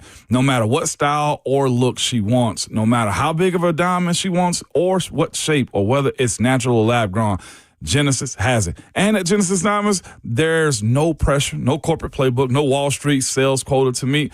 Their trusted experts at Genesis are not paid on commission. They are there to listen, to help, to guide, to help you max out your budget. Whether you have $3,000 to spend or just $300,000 laying around somewhere, okay? But don't forget this. In addition to being the leader in engagement rings, Genesis is also where you find all the finest fashion jewelry from top designers that have earrings, pendants, bands, bracelets, necklaces, and colored gemstones. And if you always wanted a Rolex, Genesis has a mind-blowing selection of pristine luxury pre-owned Rolex watches for both men and women. Genesis Diamonds, hands down, is the best, with the transparency you want, the respect you deserve, and the value you want also. Learn more about them at genesisdiamonds.com.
There is a general manager in the NFL who needs a hobby. As we wrap up hour 2 of Ramon and Will, fueled by Scooter's Coffee this morning. He is Ramon Foster. I'm Will Bowling. 615-737-1045. What's wrong with Howie Roseman? Everything, Will. Adam Schefter puts this out a few minutes ago. What are we doing? Morning of week 1, game 1. The Cowboys are going to play the Eagles tonight. Mm-hmm. Adam Schefter puts out, one team that made a strong play this summer to try to trade for Micah Parsons was none other than the Eagles. The Eagles called the Cowboys to see if they could acquire Parsons and bring him back to Pennsylvania. But the Cowboys had no interest in trading Parsons in the division, especially to the defending Super Bowl champion Eagles, whom they open with tonight. Ramon, all this is Howie Roseman sitting in the office going, hey, look what I'm about to do. Everybody come in here. Hey, everybody come in here. Real quick. I'm going to tell Schefter. Listen, everybody, listen. Hey, you, hey, shut up. I'm going to tell Schefter that we tried to trade for him. Watch this. Go open Schefter's Twitter. Let's all read the replies together. Howie, buddy. Go golf or something. It's game day. No. Life's too short. No, that man ain't got to play. He here to be petty and to pile on, Will. You know what? I hope he actually did call. That's the portion of the story. I hope he did call. And you know what I hope happened on the back end of that phone call? I hope Jerry Jones gave him an old school. I'm talking about an old school Fayetteville, Arkansas, like cussing at the end of it, okay? I hope he used words that he hadn't used since the 70s. Do you hear me to talk to Howie Roseman like that? Because to laugh at me being upset about something, like all you got to do to Jerry is probably just tap him. He'll just go off. And Howie is the one with the tap that he's got to go to. I'm telling you, if Jerry didn't curse him out like somebody's grandpa did that's losing his mind, then I'm upset at Jerry Jones. I ain't even mad at Howie Roseman no more. What are the odds that Jerry Jones has Howie Roseman's number blocked? Let's be honest. He probably does. You probably got to call Steven. Yeah, Jerry was done dealing with Howie years ago. But this is what you're supposed to do. This is what sports is. Like if you tell me you got a disgruntled player in our division that I know want to leave, and I got an owner that's willing to pay no matter what to keep this gravy train in Philadelphia, I'm most definitely calling that. Howie gets a bad rep, and I think he likes it. I personally think he likes having a bad rep, just being this super brash guy that likes to pour on as much as he possibly can, or just a funny dude. I'm not even sure if he's a comedian like that in real life, but this is what you're supposed to do in sports. This is what the Dallas Cowboys did with the San Francisco 49ers. They're going to get Deion Sanders. Like, these types of things happen. It's just that now it's at the expense of the Dallas Cowboys. I love it. Howie Roseman loves when you compliment him on social media. Mm-hmm. He loves being talked about as, Howie did it again. And he loves the all-access stuff. And Howie Roseman, I'll give him credit, he is a showman. Yeah, he is. I bet he got a burner account named Not Howie Roseman on Twitter right now, following all the details of everything that he does. Yesterday, Denver Broncos inside linebacker Dre Greenlaw did not practice. Injured his quad in a July 31st practice. Sean Payton said at the time it was unrelated to his offseason quad injury. Sean Payton is not talking about injuries, by the way. He's one of them types. Said, at this point forward, I'm not going to talk one thing about player injuries. We'll report what we're required to report, but you'll never hear me talk about how I feel it's going or anything of that. Really, there's no advantage for me to discuss it. Broncos, of course, required yesterday, like the Titans, to release their injury report for the first time. Dre Greenlaw has just not been healthy for a hot minute now. No. Missed all of the offseason program after hurting his quad working out. The initial report was a tear. Then the team clarified and said it was a strain that would keep him out 8 weeks. That's a heck of a quad strain if it's keeping you out 8 weeks. He's the one that tore his Achilles as he was, right, like entering the field to play in the Super Bowl in 2023. Did. Missed most of last season before a brief return. He only played in weeks 14 and 15 before knee and calf soreness related to his Achilles ended his season. Week 1 now in doubt for Dre Greenlaw. We talked about this with Brian Harris yesterday. If there is a weakness for Denver, to me it's inside linebacker because Alex Singleton is coming off the torn ACL. Dre Greenlaw's status is up in the air now. To Coach Mack's point that you're going to have to stay ahead of the chains and run the football to win this game, that is a step in the right direction to help the Titans do that if Dre Greenlaw is unavailable. Love that positivity you have right there, Will. Need more of that, okay? But that is a point. The Titans have paid a pretty penny and drafted for this offensive line that they have. Going into that first game, the best way to do that is to move them backwards. And if they are without Dre Greenlaw, or I'll say this, Will, if we're in full season mode at this point, I'm cutting them. Okay, Dre, if you're telling me you got a quad issue, you got an Achilles issue, my brother, we're going outside zone and I'm cutting at the second level. Oh, I thought you meant if you were Denver. No, I'm not cutting him. No, that costs a lot of money. Yeah, that costs a lot of money. What I'm telling you is I'm testing him. I need to see if you can push your hands down and get me off you around your quad level. Like, these are the types of things that you need to be able to see from him. Okay, if it's Peter, and then Skoronski's a wild man, the way I view him at times. I'm running 28 zone if that's a play they have in their playbook. I'm slip block to the next level, and I'm cutting the hell out of him. I want to see him react to me being around this quad, because if he reacts the way I want him to, I got him. Denver has really signed and acquired a lot of often injured players. Yep. To be honest with you. Fuanga.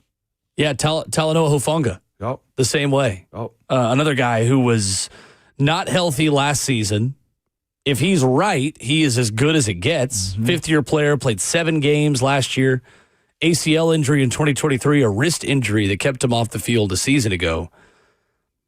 It's interesting. I mean, Dre Greenlaw hasn't been healthy for years. Oh. And they, like somebody just said in the Evan and Bang chat, said they let Cody Barton walk for an injured Dre Greenlaw.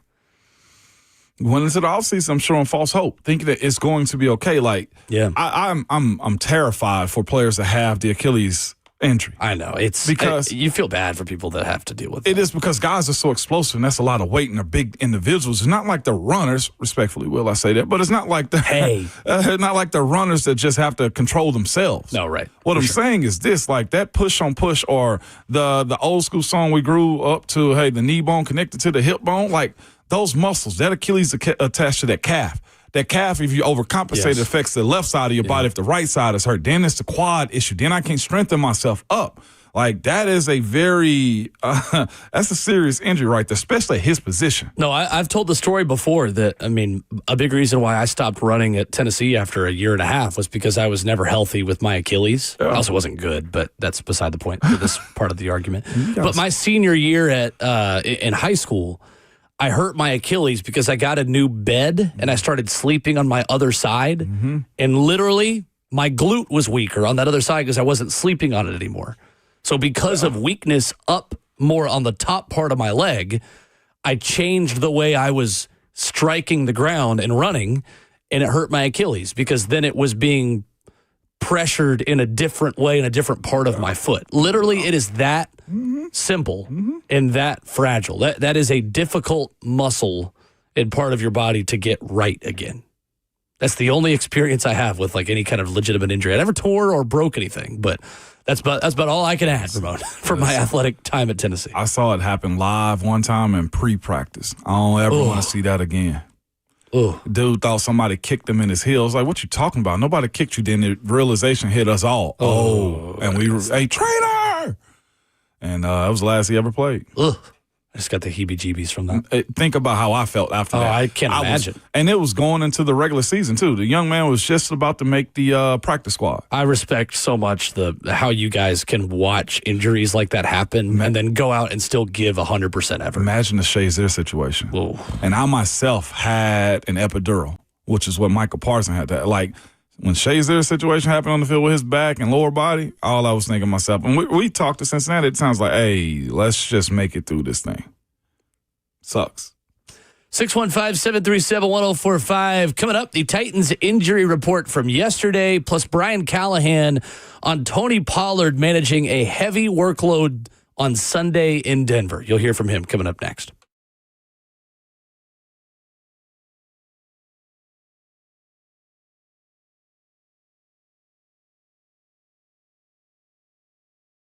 Hey, it's Will Bowling. I want to tell you about my new obsession. Yeah, if you've been listening to the show, you know I am all over this Daisy French onion dip. One of my guilty pleasures during football season is eating dips with chips, with wings, with veggies while watching the big game. We got pro football tonight. We've got another full weekend of college football. We are all the way back. It means you got to have your menu ready. And I'm telling you, you need to add this Daisy French onion dip to your menu. The Daisy Ranch dip, both of them, total game changers. They are as delicious as a homemade dip, plus they're made with real herbs and spices, plus other ingredients that you'd find in your own kitchen. So when you're making that grocery store run tonight for the weekend, as you head home from work and you're thinking about what to put on that menu to watch football, make sure you stop and get some Daisy French onion dip. You can find it at a grocery store near you. It's Ramon Foster from Medical House Calls. Good people, man, they do exactly as the name suggests. They would come to your house for a medical house call. Their website is also medicalhousecalls.com. You can call or text them. Go ahead and put that number in your phone. Put this number in your phone right now. It is 615-838-2375. You can text them, talk to somebody, and have same-day appointment available to you or the next day guarantee. It's 7 days a week, Monday through Sunday, 7 a.m. through 8 p.m. Listen, I know life gets crazy, or you just need somebody to come in because Saturday night was crazy and you're trying to get a rebound on Sunday for the upcoming week. Well, they also do active IV recoveries, okay? Also, I know a lot of us just don't like going to the emergency room, sitting there. A lot of people, germaphobes, just don't like the idea of being around others or seeing you sick or picking up another sickness. Well, this is why they will come to your home, okay? You can call or text them, and the team will assess whatever you need within minutes. You can book your visit, and after a quick chat, they will schedule it for you. Again, everything from sicknesses, infections, injuries, in-home labs, testing, and more. For a flat fee, you'll get an evaluation, full exam, treatment plan, and prescriptions if needed. IV therapy is a part of this. Fatigue, active recovery, immune-boosting blends, rapid rehydration, everything that you need. Simply go to medicalhousecalls.com. You already know that Nashville is an it city. It's a place that everyone wants to move. Californians are coming here. New Yorkers are coming here. You name it, they're coming to Nashville. Well, you need a local agent with years of experience if you're looking to relocate, whether you are not from here and don't know the area, or you're like me and you've lived here your whole life. What's going on? It's Will Bowling. I want to tell you about my good friend Bernie Gallerani in Bernie Gallerani Real Estate, because in this market, you need that local agent with years of experience and a proven track record. Not the national guy that doesn't know the neighborhoods, doesn't know the area codes. Bernie Gallerani's personal cell phone number, which he's going to give to you, it's a 615 number, 615-428-2644. Bernie Gallerani is the only real estate agent with the 30-day guarantee. He guarantees to sell your home in 30 days or less, or he'll buy it. Yeah, no risk to you. Bernie will let you out of the contract at any time. The real estate agent with a 30-day guarantee and a personal cell phone number that he's willing to give out to you. 615-428-2644. If you've been thinking about moving, thinking about relocating, start with Bernie. Let him help you find the right price, the right area, and get the full value for your home. Online at BernieGallerani.com. Call him at 615-428-2644.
It is 8:02. Good morning, live from the 104.5 The Zone studios. I'm Justin Hawkins. The Tennessee Titans continue their preparation for the Week 1 matchup in Denver, and head coach Brian Callahan met with the media yesterday and talked about the mobility of Broncos quarterback Bo Nix and how to defend it. And he's got great feel for when and where to escape. Quarterbacks like that, which there's more and more of them in the league nowadays, you have to really do a great job balancing your rush, knowing where your rush lanes are at, knowing where the quarterback launch point is at, condensing the pocket, and making sure that we don't give up free lanes for the quarterback to run.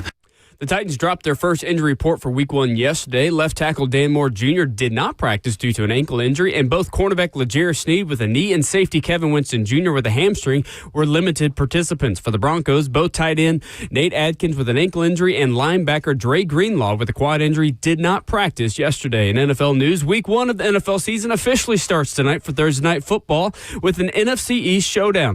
The Dallas Cowboys are in Philadelphia taking on the defending Super Bowl champion Eagles, who are the 8.5-point favorite tonight. Kickoff is set for 7:20 on NBC. You can also hear Westwood One's coverage right here on 104.5 The Zone starting at 7 p.m. Central. Also, it was confirmed this morning per Ian Rappaport that New York Jets starting guard Elijah Vera Tucker did in fact suffer a torn triceps in practice and now will require surgery. Vera Tucker will go on IR, but more than likely will miss the entire 2025 season. For all your foundation repair and waterproofing needs, you got to go to USSTN.com. Breaking news at once on your home for the Titans and Vols. This is 104.5 The Zone.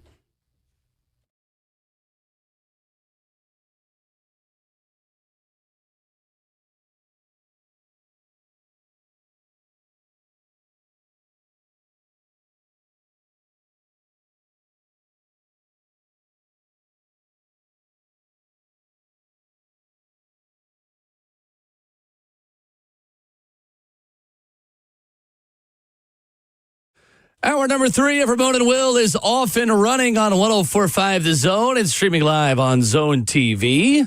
We're fueled by Scooter's Coffee, locally owned near you in Rivergate, Smyrna, Brentwood, White House, or Mount Juliet. Amazing people, amazing drinks, amazingly fast. 615-737-1045. How you make your thoughts heard? He is Vol for Life, Ramon Foster. Justin Hawkins is our producer. I'm Will Bowling. We'll be joined by voice of the Vols, Mike Keith, in 15 minutes, previewing Tennessee, ETSU, and recapping Week 1. Broadcast number 1. Yes. The cinematic recap, by the way, that Tennessee football put out of you guys. Yeah. Did you watch all of that? Yeah, I did. You made the cut? I did. It was beautiful. Talking about how Peyton Lewis told that guy weight room. Outstanding. That's good, very man. you, and I love everything about it. It was fun. It was honestly like us standing up, watching a game, and just talking to the guys, talking to the gals. Like that's what it was. It was fun. Oh, you guys crushed it. You could tell you guys were having fun. It was fun. And then I went into the game, too, with a lot of anxiety about the opponent. Not for myself. Like, by the time I got to it, I was like, Mom, shut up. Just do the job. All right? Like, you stop playing it. All right? But what I was thinking was this, man. Syracuse, the thought of Fran Brown, my respect factor for him is high for what he's done with their university. They won 10 games last year. You know, they beat Cam Ward in Miami. I was going to say, like, their national championship hopes not left after that. Yeah, their hopes left this after isn't that. Alabama. No, this isn't Alabama. Every time. I'm kidding. But I did go into it thinking, like, this is going to be a fight. You had that many unknowns. You had situations in which you had quarterbacks that were mobile. I thought they honestly should have gone with the other guy, but that's not my problem to have right there. Okay. Just because of the mobility.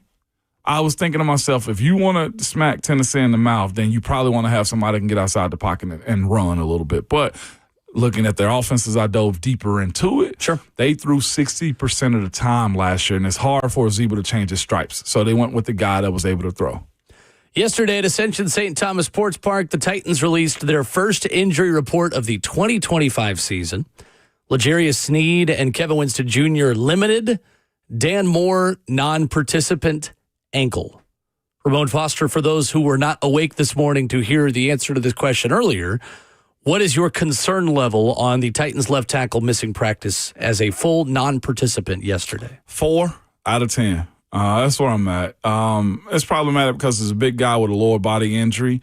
But the one thing I've said is two things about this situation. Dan has been mostly available in his career. I think he's chomping at the bit to play and prove himself. I was joking a little bit yesterday in 3HL's chat by saying, well, I don't see why this is a big problem anyway. It's 12 sack Dan. Like, a lot of people didn't want him signed here anyway, but you understand the importance of this position, how guys can grow. The other side of it is, for me, man, that's a Wednesday report.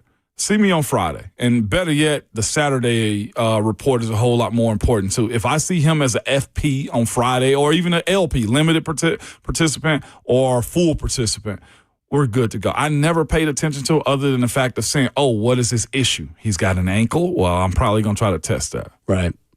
Ankles, too, again, that could be – well, no. I mean, if it's an ankle, that's not a muscle. No. That's not a soft tissue thing that could take a long time to get back. That could be a twist. It could be a high ankle sprain, though, and give you a lot of time unavailable. We just don't know. We don't. So maybe that's the positive, or also just the reality of the situation is that until we have more details, it could be something that holds him out for weeks. Yeah. Or it could be something that is more of a surface injury that can be remedied quickly. And I also look at it as that situation in particular. Dan's an athlete. I'm sure that's a part of his game too, to where he's got to feel good enough. But I will also add to the fact that's a little bit of a pain tolerance situation. If I can tape it up, put my sock on, put my shoe on, spat it, double spat it, and have a brace on the outside of it too, that's a different conversation right there. So I think it does come down to a little bit of pain tolerance for him and Will, and I'll always give this guy credit. Dan is he's a strong-minded guy. Again, I know the fanfare wasn't high when he got signed here, but you ask anybody inside of the Pittsburgh locker room about Dan Moore, and they'll tell you, like, he's helped a lot of guys in that locker room with their maturity and his will to want to be good too. So all that being said, we'll see what Sunday looks like for him. Our resident medical expert, Justin, what you got? Yeah, so you talked about pain tolerance. It is about pain tolerance, but you got to remember the ankle, while it may be a joint and not necessarily soft tissue, it is soft tissue because you got all the ligaments around it. You got the tendons with the muscles. It's about the structures that hold up the ankle and how you can get the strength back. So if he's kind of weak and if he does feel that soreness, it is about pain tolerance. But how much structure and durability does he have for Sunday? Mm-hmm. That's what's going to be the telltale sign of how he can play on Sunday. Mm-hmm. I love that from J. Hall. I feel like Justin, like, anytime he talks, he speaks into our ear first. I feel like he needs a bell, like, ding, dong. Justin's coming in. But I appreciate that info right there. But he's right. That's why I'm speaking of, like, the spatting that he may have to do. For people who are – there you go. There it is. I have something to say. That's the Ron Slay announcement horn. Maybe we'll get you something else. Yeah, you already tried to take his parlays. Hawks locked, baby. Well, Thursday 3 coming up at 9:20. Best believe it. What for people who are unfamiliar with your medical background? What experience do you have? We know you're credible, but how? Oh, well, thank you. Yeah, I used to be credible. I lost my accreditation, but anyway, that's what happens when you you don't get your creditable hours. So I used to be an athletic trainer for a high school. I went to college, 4-year college at Union University, and I studied to be in sports medicine. And so there's a lot of stuff that I have lost, but one thing I've not lost is talking about the body, the injuries that make up the body, like the anatomy and stuff like that. So sports injuries are very near and dear to my heart, and I know a lot about it. Very good. Don't forget it. I love it. Hawk, man. Yesterday, Brian Callahan spoke about Tony Pollard and the heavy workload he has coming up in Denver on Sunday. Is there an element of Tony Pollard being more important to take pressure off of Cam Ward? This was Brian Callahan's answer. Yeah, he's proven he can do it. He did it last year for us. He can carry the ball a bunch. He's a productive runner. He's a hard runner. All those things are things that we've seen from Tony. So there's not a whole lot of mystery what that looks like for him performing in a role where he's going to take a majority of the carries. We're still going to need the other guys to play for us. Julius is going to have to step up. Kalel might have some work in there. Those guys all got to contribute for us to win. But very confident in Tony's ability to handle it. Obviously you got to run the ball well in this league if you want to win, and so we're going to have to run the ball well when we run it. Does that get amplified a little more, being as though you have a rookie quarterback making his first start? Not any more than it would for any normal game, I don't think. Yeah, certainly we'd like to run the ball well and keep him out of some of the tough situations that you can get in if you got to drop back a bunch or face the pass rush a bunch. They're very clearly an excellent pass rushing football team. Their production is best in the league. So, we got to be mindful of what the spots we put them in, and running the ball always helps that. But at the end of the day, we're still going to do what we think is going to help us win a game. And if we got to throw it, we'll throw it. That's Titans head coach Brian Callahan. Don't be upset isn't the right word. Maybe just don't be surprised if you really see this offense lean heavily on the run game, Ramon, because to that point and to Coach Mack's point, you cannot set yourself up in 3rd and 8, 9, or 10 against the best pass rushing defense of the NFL last season. You have to be conservative and set up 3rd down and 5 or less as consistently as you can. That's not groundbreaking analysis, but it is even more important against this specific defense and how aggressive they'll be on 3rd and long. Man, you hear a little bit of the chink in their armor, what they got going on, man, with Dre Greenlaw and his injury, like with the quad situation or his ability to stay out there. There was a lot of pressure that's going to be thrown to the big boys up front, and they've earned it. They've earned it in their pocketbooks, okay? There's nothing wrong with slow walking this Denver Broncos team. I know we spoke a lot about how good their defense is and what to expect from them and all the things that come with how they've sustained that level of play over in the last couple of years. Well, the best way to do that is to say, screw your game plan, we're going to follow ours. And if it is 3 yards, 2 yards, and then you throw a quick out for a first down, that's how you got to live football. 3rd and 5 is a whole lot better than trying to watch Cam drop back and throw bombs down the field. That's what you don't want out of him, because the more he's exposed in 3rd and long situations, the harder of a day it is for the offensive line. You can't get those plays back when it comes down to trying to reset yourself as an offense. I would be very surprised if the Titans won this game and didn't run the ball well. I don't think we're going to live in a world where if the Titans win, it's just through the pass game or just through special teams or through the defense carrying you. In order to win this football game, you're going to have to run the football. Yes, you are. And I think that this is still a run-first offense until Cam Ward can prove that he's ready for the more 200 and 300 level stuff and can play within the structure of this system against really good defenses. This will be like the first week of OTAs for Cam, I would expect. I agree. Coming up next, voice of the Vols, Mike Keith, joins us after this.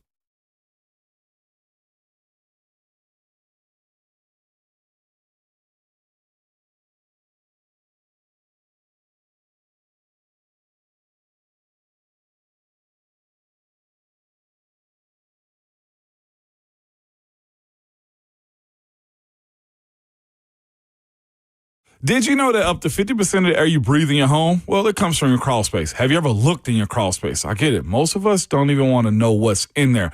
But moisture in your crawl space can create unhealthy issues that can make their way into the air you breathe every day in your home. It's Ramon Foster, and this is where United Structural Systems can help you. USS has been keeping homes dry and stable in Middle Tennessee since 1994, so you know they aren't going anywhere. Help control moisture and musty smells with mold treatment and crawl space encapsulation that comes with a USS guarantee. Encapsulation helps reduce high humidity in your crawl space. It also helps deter mold and mildew and protects your crawl space from pests and wood rot. So turn your crawl space into a healthy space. Reach out to the company I trust for all foundation repair and waterproofing. It is USS. You can go to USSTN.com. That's USSTN.com, or call them 615-488-7855. United Structural Systems. Are you trapped in a high-rate mortgage watching your hard-earned money vanish every month? Stop. Right now at Loan Pronto, they are delivering the lowest mortgage rates in 3 years. Hey, it's Will Boulding. Loan Pronto's rate reduction home loan program is a streamlined, low-cost way to slash your house payments by hundreds of dollars a month. Lock in a fixed rate as low as 4.99% APR and close in as little as 2 weeks. No appraisal needed in most cases, and here's the kicker. You can skip your next 2 house payments entirely. Don't wait. Rates this low won't last. Call Loan Pronto now for your free, no-obligation quote. Loan Pronto is amazing. Just imagine lower payments, more money in your pocket, and a fresh start with a better mortgage. Call 615-499-5780 or visit loanpronto.com to lock in your new low rate and skip those next 2 payments. Don't let high rates hold you back. Call 615-499-5780 or go to loanpronto.com right now. Equal housing lender, NMLS 1661781, subject to lender approval, NMLS, consumeraccess.org.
Ramona Will is fueled by Scooters Coffee on 104.5 The Zone, locally owned in Rivergate, Smyrna, Brentwood, White House, or Mount Juliet. Vol Networks, Ramon Foster.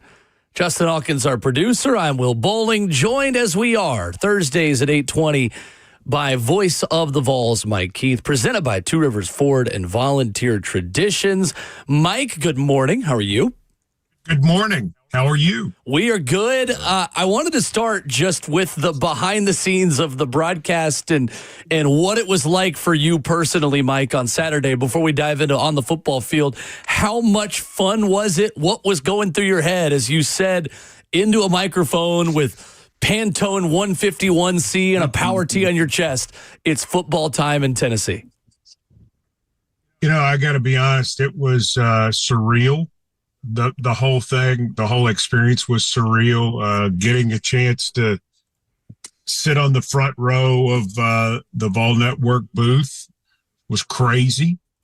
And to be with Ramon and to be with Jason Swain and Brent Hubbs and Larry Stone and Brad Willis and Philip Noel and our entire team. And then, you know, to be with Heath Schuler and Brittany Tarwater in pregame and kind of just everything that went with what the day was about.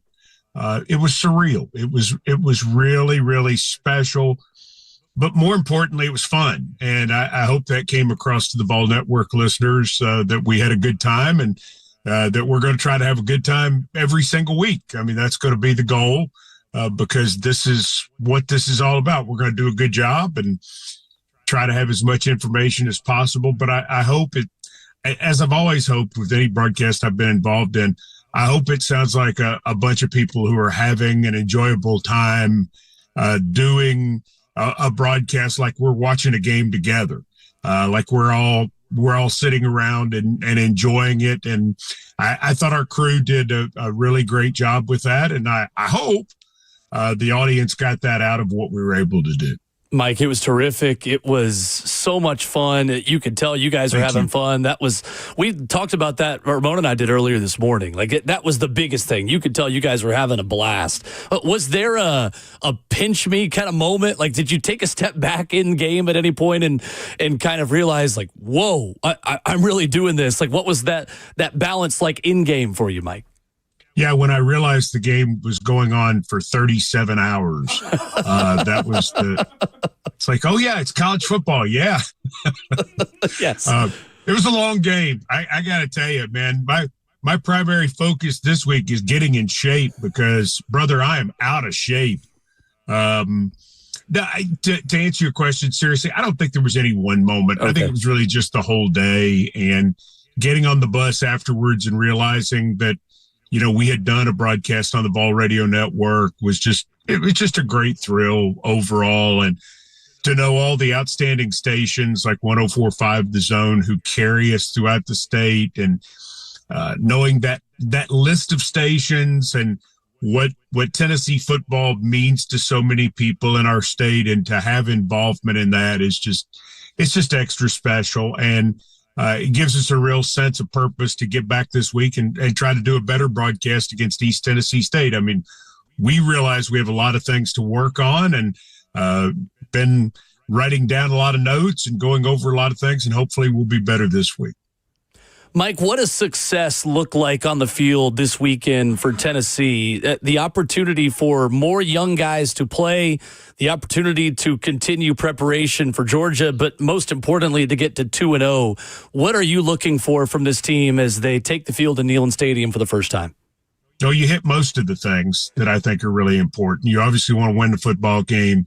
You'd like to take care of your business early, get the starters out, not get anybody hurt, and then play everybody. Because you're going to dress everybody who's involved with your program who's healthy. And if you get them a chance to play, then you're going to go back to practice on Monday with everybody fired up to do a better job to get ready for Georgia. When guys get to play, they practice better. And that's just a fact. I mean, anybody who gets a chance to put on a jersey and get out there in front of mom and dad and brother and sister and aunt and uncle and grandma and grandpa and girlfriend. I mean, it's a big deal.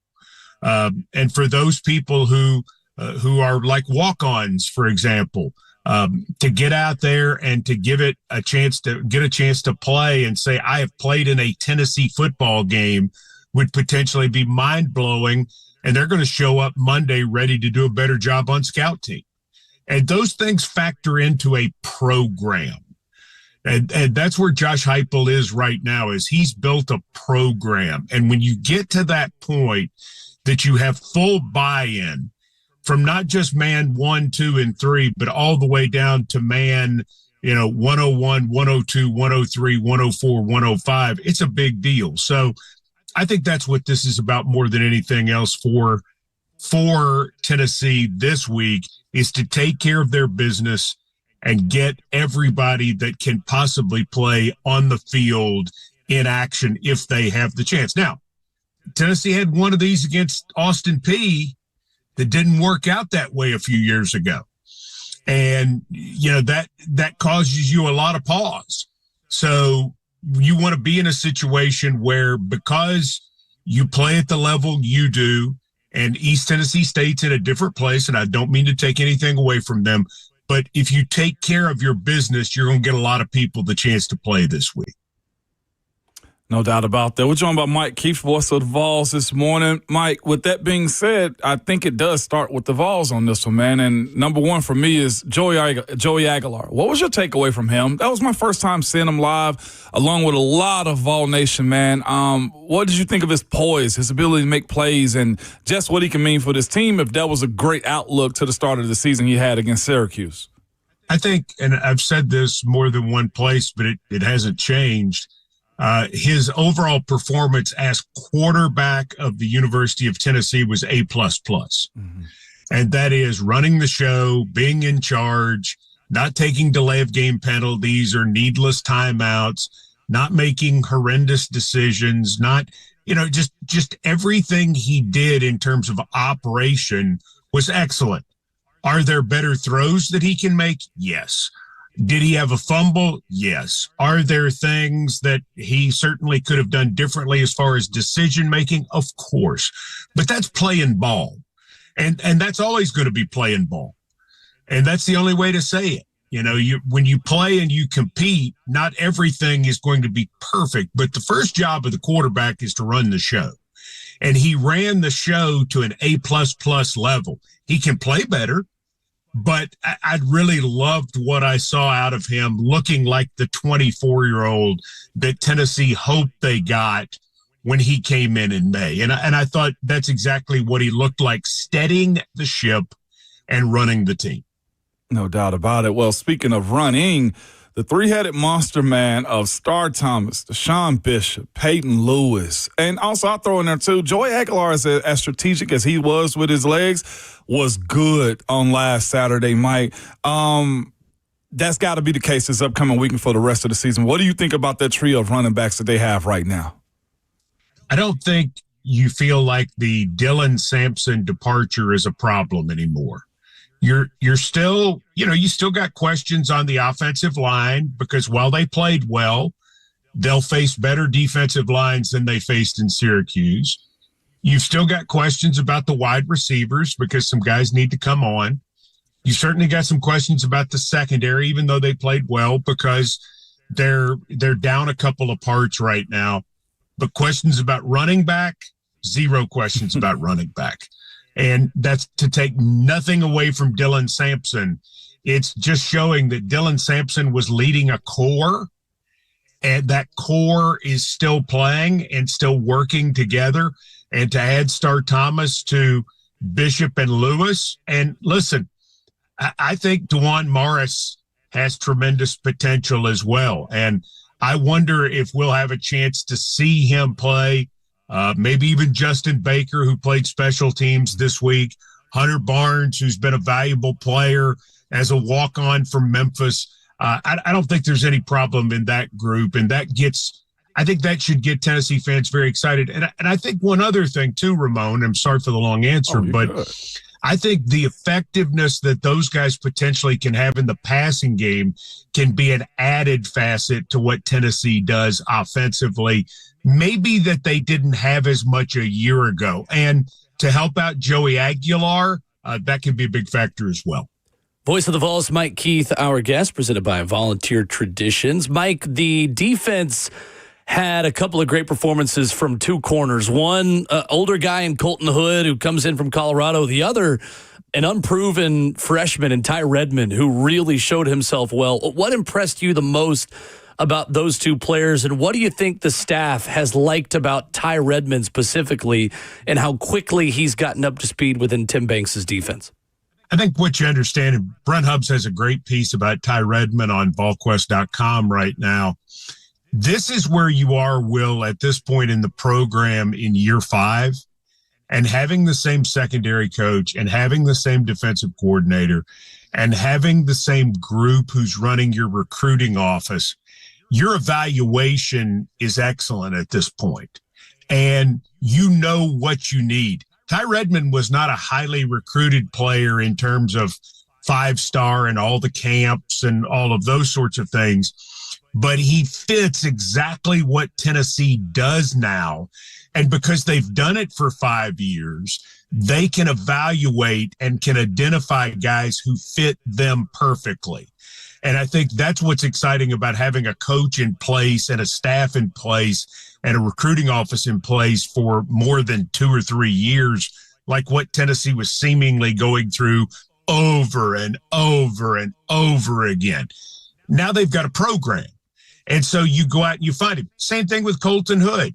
You say, hey, Colton Hood works great for what we do, for what we're going to ask him to do, to play that outside corner. And I think that's developing players. I think that's identifying players.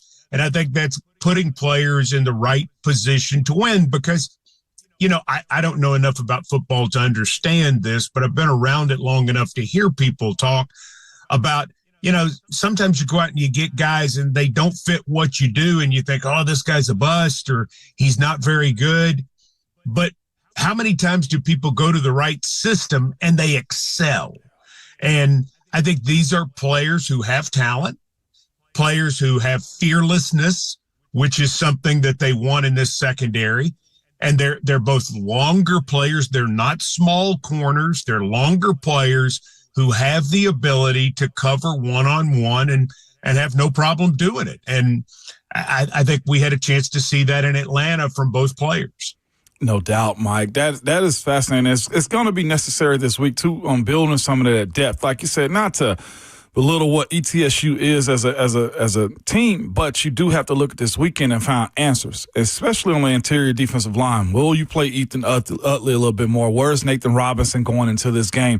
Dominic Bailey, how that rotation is going to look like. Mike, this is the perfect setup for what next week with Georgia could be.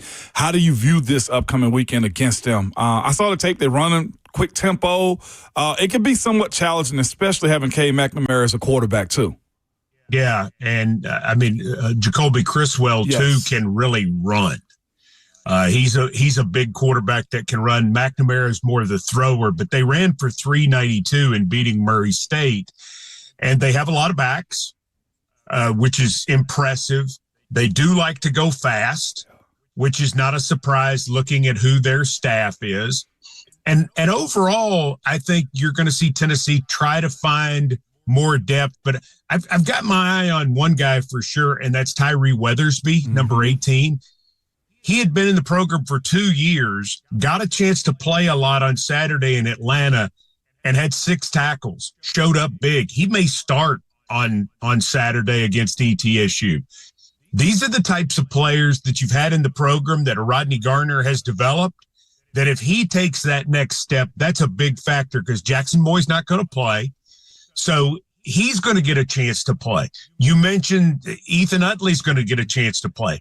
Isaiah Campbell, Marion Dye, the freshman from Elkhart, Indiana. Want to see more of him this weekend.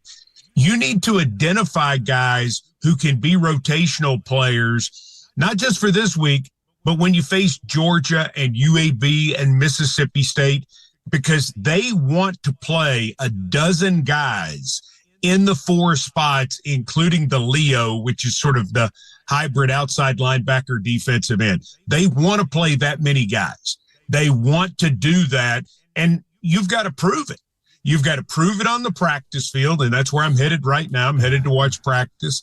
And then you've got to be able to prove it when you go out on Saturday and show the technique and be able to make the plays. I mean, you think about this, and Ramon, you know this a lot better than I do. The Spillman sack, the Arion Carter sack, they came because defensive linemen did a great job taking up blockers. Now, they don't get any credit for that. There's not a stat for that. But those sacks specifically came because those linebackers had a crease to go through cleanly and get to Steve Angeli. That's what they want to see out of all their defensive linemen.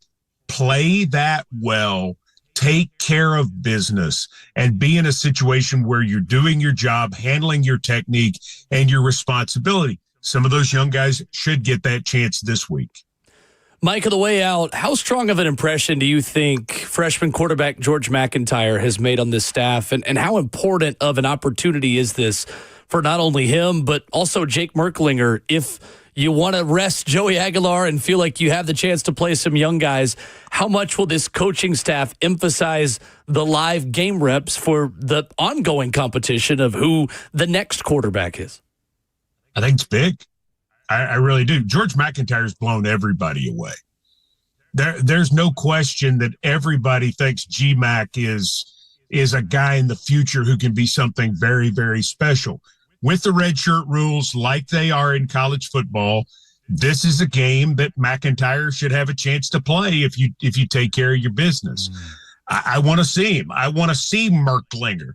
Merklinger brings that a little bit of swagger, a little bit of excitement, a little bit of emotion with him. But that competition is ongoing. You know, right now it's Merklinger, but who knows what's going to happen. McIntyre is, I'm a huge fan. I like what he does every single day. The only thing G-Mac's got to do is get older. That's it. He's just got to get older and bigger and stronger, but he's got it.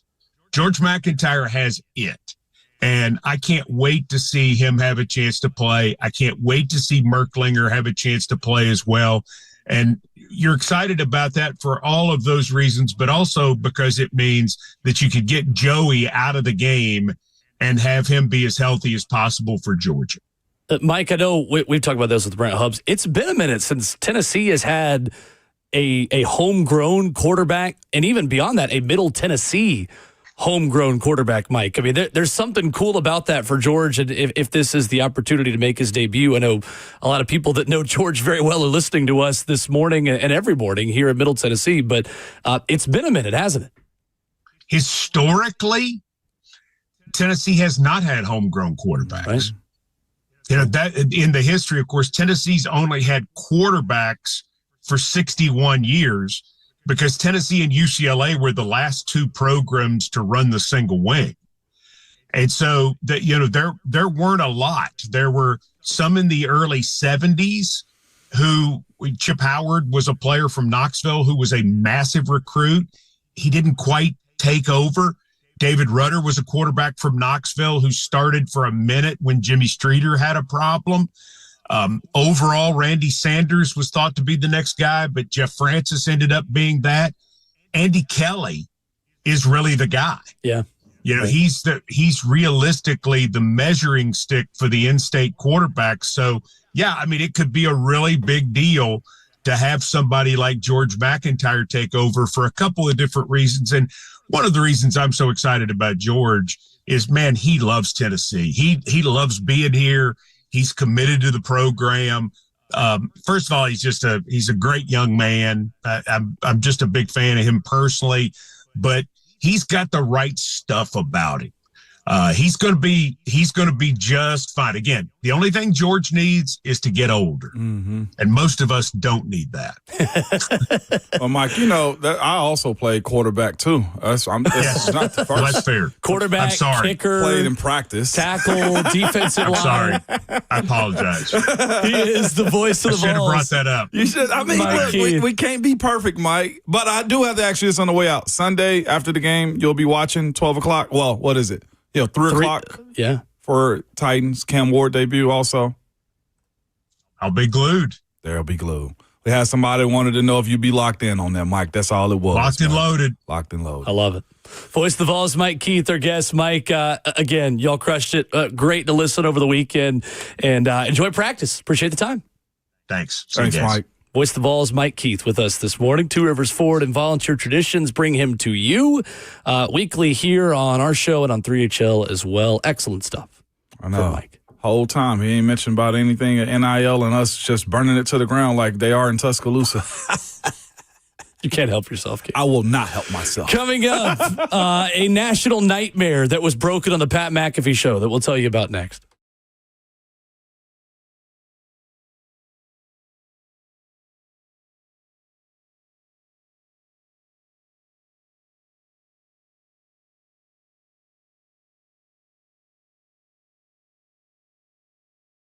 It's Ramon Foster for Hiller Plumbing, Heating, Cooling, and Electrical. Good people, nobody wants to deal with a plumbing, HVAC, or any electrical emergency at all. Most of the time, we don't know what it's going to cost or if it'll get fixed right or if somebody's trying to sell you something you do not need. When you call Hiller, their experts are going to solve your problems quickly, man. This past week on Tuesday, I had Hiller come through to help me reset my cameras around the house, an electrical emergency, if you would say. And, man, I got to give it to the tech. He was really good. He was patient, man. We had to spend time on the app to get it hooked up. Didn't bother him at all. I even told him, hey, man, you can just walk in the house real quick. He was like, no. It's just like I got to have on the shoe protectors on my feet. He did not walk into the house, man, because they believe in leaving your house better than they found it. Awesome crew, awesome staff. They've been here in business for over 35 years. They're family owned and operated. If you have any issue around your home, man, whether it be plumbing, heating, cooling, or electrical, reach out to the company that I trust, man. And that's happyhiller.com. Use the website and be sure you tell them that Ramon sent you.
Ramona Will, fueled by Scooters Coffee. Wrap it up hour number 3. We preview the biggest game of the college football weekend coming up in 15 minutes.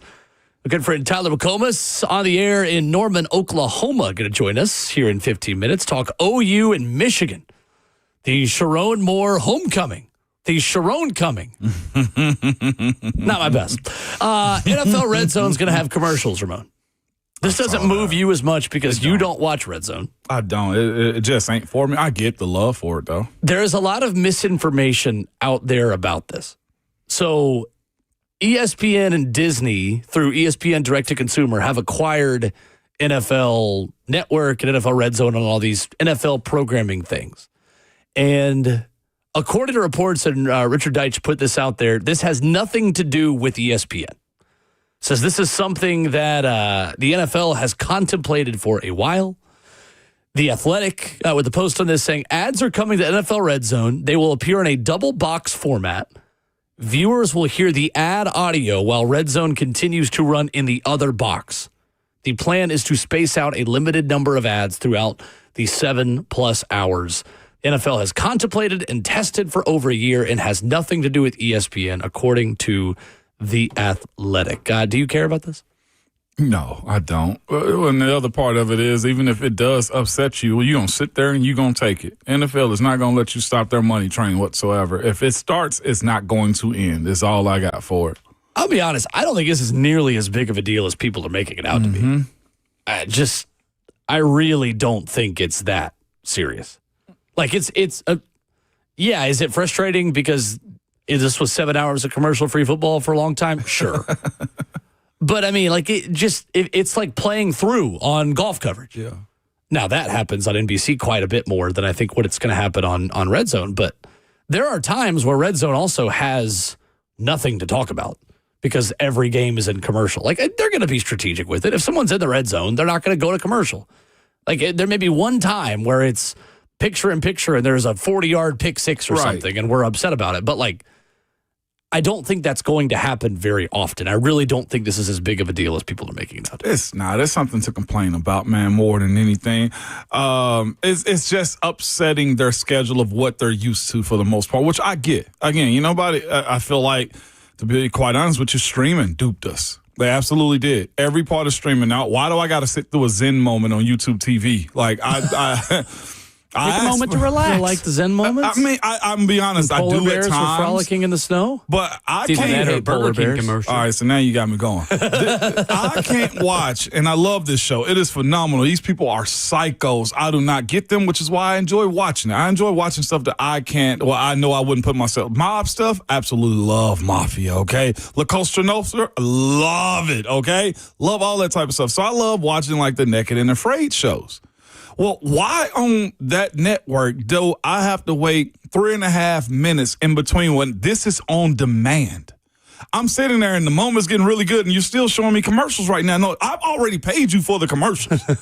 I've already paid you to remove the commercials. I got YouTube Premium and YouTube TV, and I still got to deal with commercials on this? No, you need to figure out a code to send it to the people that do not have that option right there. Is all I'm telling you. I've paid for non-commercials already. So, look, if I got to deal with it on YouTube, you got to deal with it too, and I'm trying to watch Naked and Afraid. Is all I'm saying. I'm a little Red Zone TV. Okay, all right, cool. Deal with it. That's just my soapbox. You got me going right there. And that was the cool. goal. It was real cool right there. Anyway, on ESPN this morning, Dan Orlovsky says that Nick Sirianni and Jalen Hurts are the modern day Bill Belichick and Tom Brady. Who?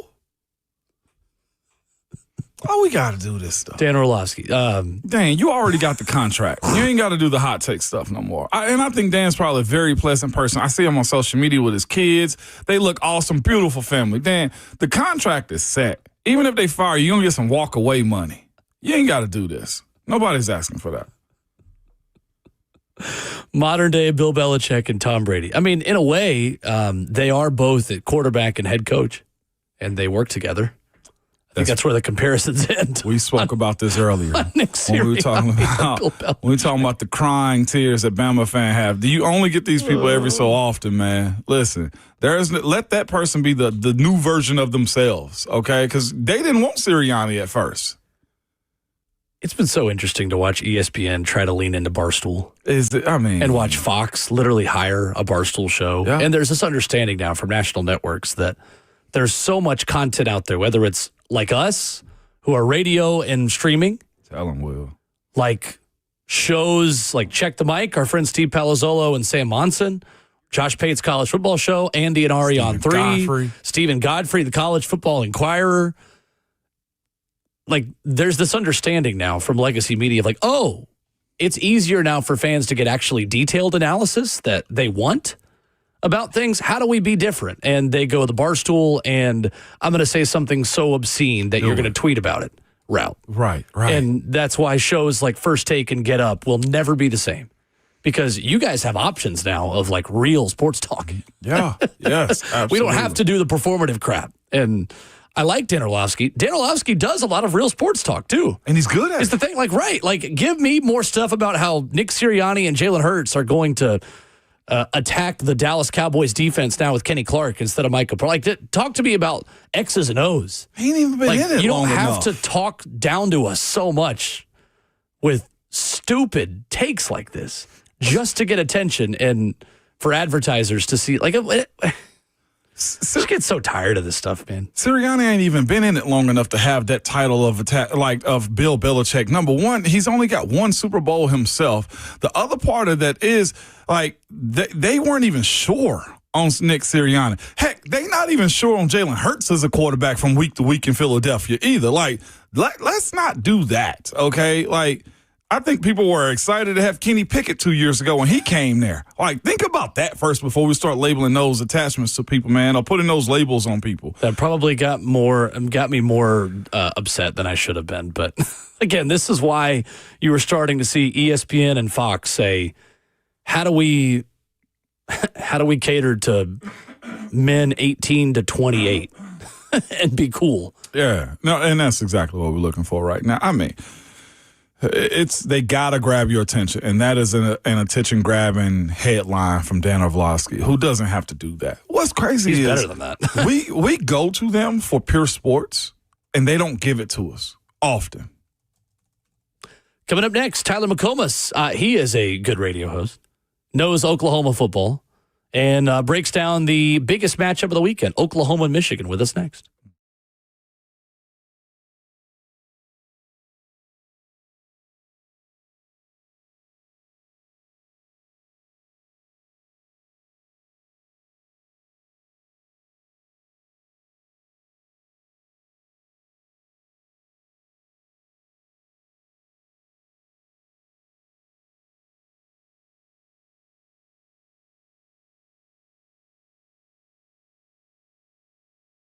I'm here to tell you about my new obsession just in time for football season, just in time for tailgate season, Daisy French onion dip. Oh, I am all into this stuff. It is my guilty pleasure this time of year. I chip myself to death. It's a lot of dips. It's a lot of wings. It's chips.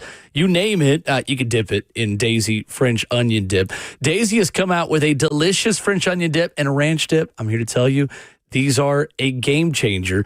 They're as delicious as a homemade dip, and they're made with real herbs and spices and other ingredients you'd find in your own kitchen. So when you're making that grocery store run, when you're stocking up the fridge, stocking up the snacks for the football weekend, make sure you check it out. Look for Daisy French onion dip at a grocery store near you. It's Ramon Foster for Prince's Hot Chicken, the original hot chicken, good people. They got numerous locations around the cities. The original one, which is not on you, and they got a different one right now, man, which is 5814 Nolensville Pike. If you're taking some of your friends out around Nashville and y'all just so happen to hit Broadway, yes, there's one in close vicinity there too, at 5055 Broadway at Assembly Food Hall. If you want to do a little bit of shopping and you want a snack in between, guess what? They have that also at the Tanger Outlets out at Cane Ridge Park. dark way. It's the original. It's the best. Princess has many classic Southern flavors, too, man. They got the plain, light, mild. That's why I like to stop at. I don't go any higher than that one. Call me what you want, but I know this is good at light, mild. But they have flavors all the way up to XXX hot. But they also have sides included in that, too. Their mac and cheese, potato salad, baked beans, seasoned fries, greens, and coleslaw. If you haven't tried it, you need to go get it on top of the banging desserts that they have, too. This is also now football season, so whether you're having tailgates, get-togethers at your home, you don't feel like cooking, well, Princess has you covered, all right? They can cater from 15 people all the way up to 1,000 plus. It doesn't matter. No party size is too big for them. They can do anything and customize it for your high-end event to your tailgate. Princess Hot Chicken has you covered, man. And they also have vegan and vegetarian options, like the portobello wraps, chickpea salad, sandwiches, and more. To learn more about Princess Hot Chicken or to book with them, simply go to princesshotchicken.com. Have a plumbing issue at home, whether it's a leaky faucet or a clogged drain, maybe a water heater that's gone cold. The plumbing professionals at Lee Company have your back. What's going on? It's Will Bowling, available 24/7 year-round. Lee Company's licensed technicians can save you time, money, and all the stresses that come with an ill-timed plumbing issue. Contact their award-winning team at leecompany.com. You can call them 615-567-1000. Online at leecompany.com. Lee Company has over 80 years of experience, trusted since 1944. Available 24/7 with 14 committed locations in Tennessee, Kentucky, and Alabama. They will get the job done right quickly, efficiently, and they'll get the job done right the first time. Check them out online, leecompany.com. Call them at 615-567-1000. That's Lee Company, all you need.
It is 9:01. Good morning, live from the 104.5 The Zone Studios. I'm Justin Hawkins. The Tennessee Titans continue their preparation for Week 1 matchup against the Denver Broncos. Head coach Brian Callahan met with the media yesterday and talked about the mobility of Broncos quarterback Bo Nix and how to defend it. And he's got great feel for when and where to escape. Quarterbacks like that, which there's more and more of them in the league nowadays, you have to really do a great job balancing your rush, knowing where your rush lanes are at, knowing where the quarterback launch point is at, condensing the pocket and making sure that we don't give up free lanes for the quarterback to run. The Titans' first injury report came out yesterday for Week 1. Left tackle Dan Moore Jr. did not practice due to an ankle injury, and both cornerback L'Jarius Sneed with a knee and safety Kevin Winston Jr. with a hamstring were limited participants. Meanwhile, for the Broncos, both tight end Nate Atkins with an ankle and linebacker Dre Greenlaw with a quad injury did not practice yesterday. In NFL news, tonight, Week 1 of the NFL season officially starts. For Thursday Night Football for an NFC East showdown, the Dallas Cowboys are in Philadelphia taking on the defending Super Bowl champion Eagles, who are the 8.5-point favorite. Kickoff is set for 7:20 on NBC. You can also hear Westwood's One coverage right here on 104.5 The Zone starting at 7 p.m. Also, is confirmed this morning per Ian Rappaport that New York Jets starting guard Elijah Vera Tucker did in fact suffer a torn triceps in practice and now will require surgery that will end his 2025 season before it can get started. For all your foundation repair and waterproofing needs, you got to go to USSTN.com. Breaking news at once on your home for the Titans and Vols. This is 104.5 The Zone.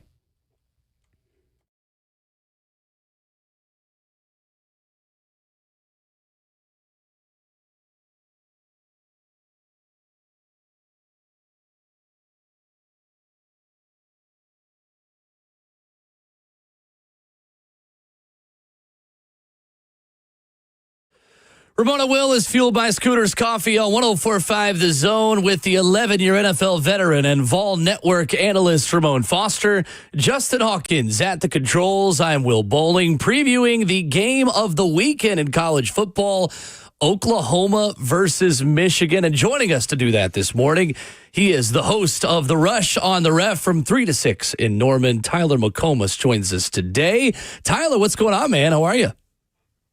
I'm good. It's Thursday of, like you said, the biggest game in all of college football. This is the ultimate prove-it year for Oklahoma. This is kind of a prove-it game to a national audience because it's kind of a crap slate. Let's be honest about it. This week in week 2, everyone's going to be watching OU Michigan. OU has this amazing opportunity to kind of show the country that last year was a little bit of an anomaly. But are they actually going to get it done this time against a Michigan team, guys? And I think it's pretty good. So it's a huge week around here, a very big week. And in a lot of ways, it feels like the build up to that OU-Tennessee game in Norman last year.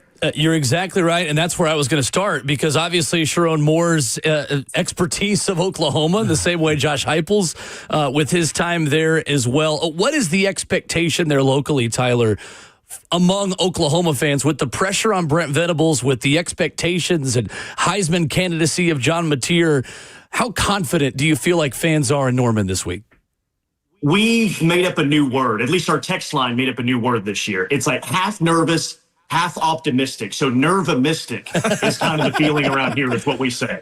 I don't know if we're going to make a T-shirt that says nerve-amistic, but that's how it is. I mean, there's optimism because you got a quarterback. And you guys know, if you got a quarterback, you always have a chance every single week. You've got a quarterback, and you've got a defensive line that a lot of people say is the best in the SEC.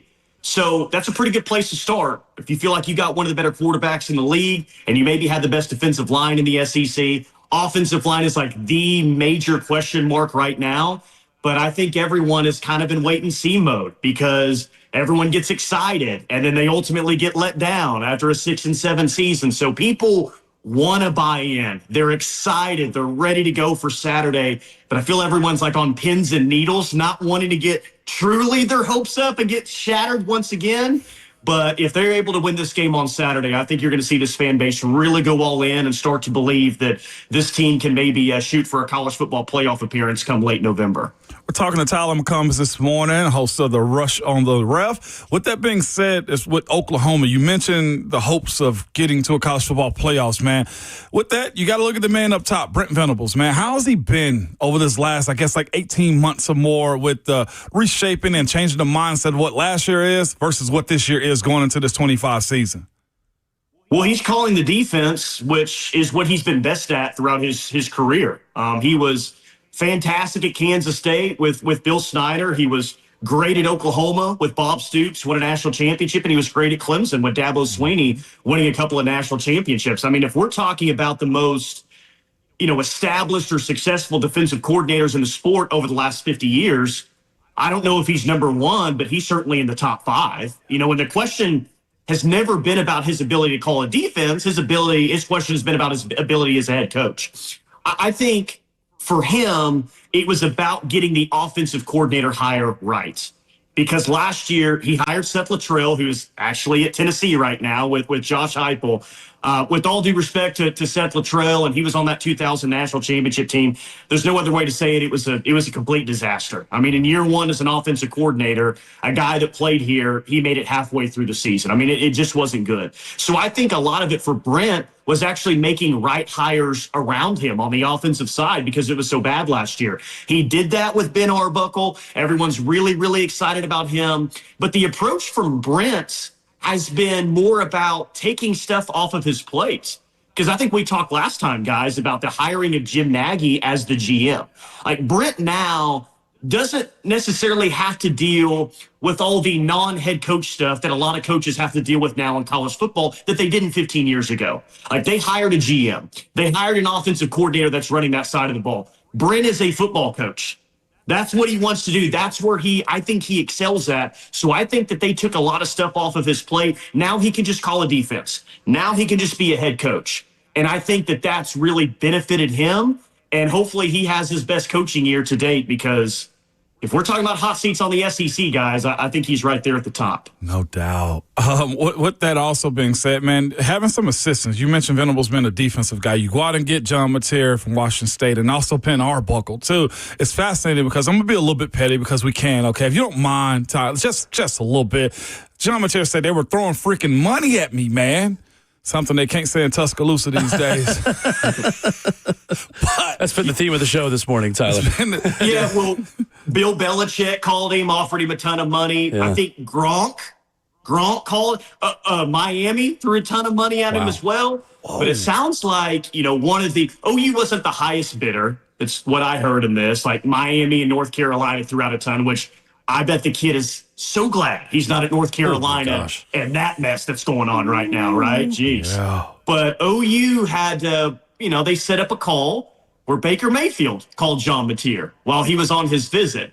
And it sounded like the Baker Mayfield call really, really helped OU get him to Norman. But it's been a huge deal. I'm not saying that OU didn't pay him a ton of money. It's college football these days. Of course they did. But definitely Miami and North Carolina really, really tried to pursue him as well. Wow.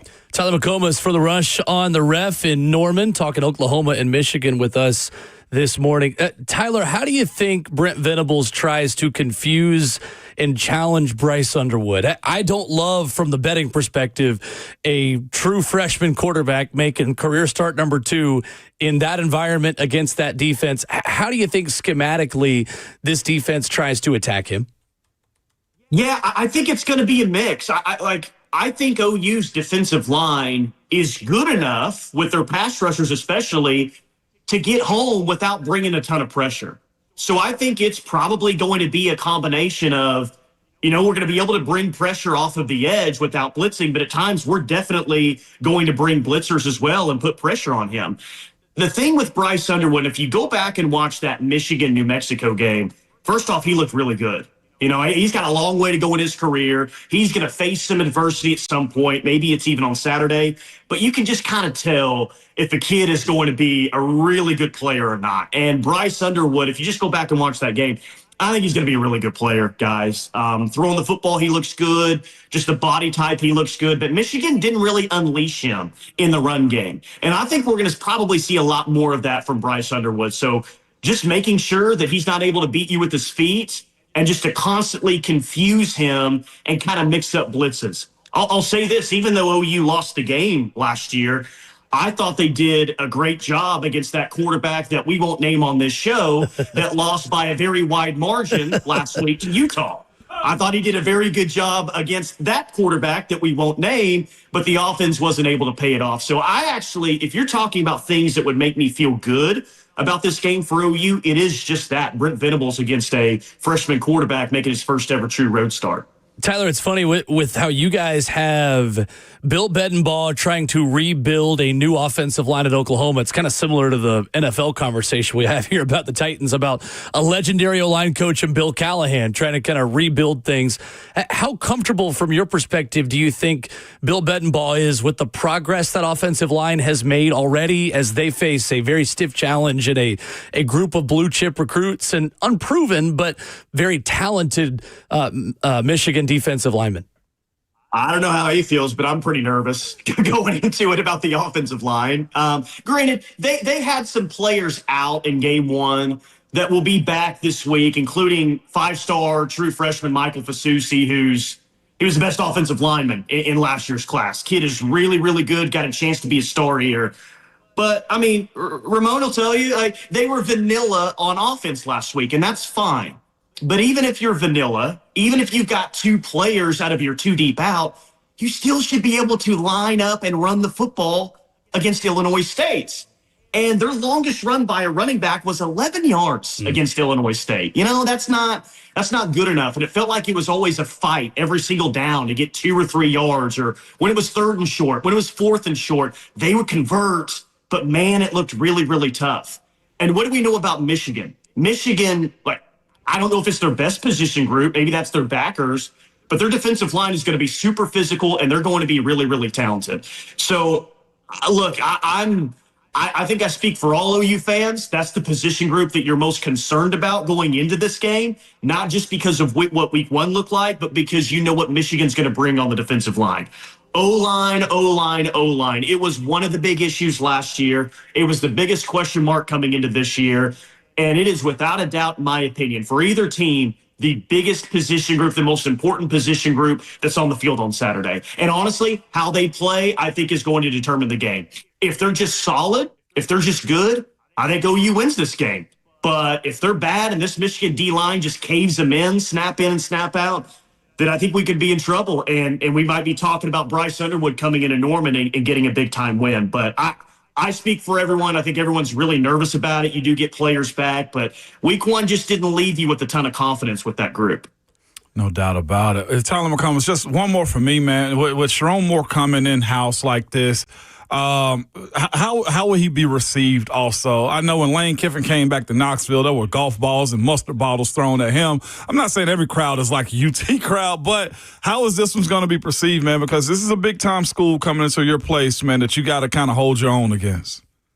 There will be no boos to Sharon Moore. And respectfully, I don't think a lot of people really remember him at OU. I mean, he was on the team, but he wasn't one of those Trent Williams guys, Lane Johnson guys that were Oklahoma guys. He just wasn't one of those offensive linemen. It was a completely different story last year when Josh Heupel came in. I mean, he was the quarterback that won the national championship, and they had a very, very short tribute video before the game, but there wasn't really much there. Josh Heupel coming back was a much bigger storyline than Sharon Moore coming back.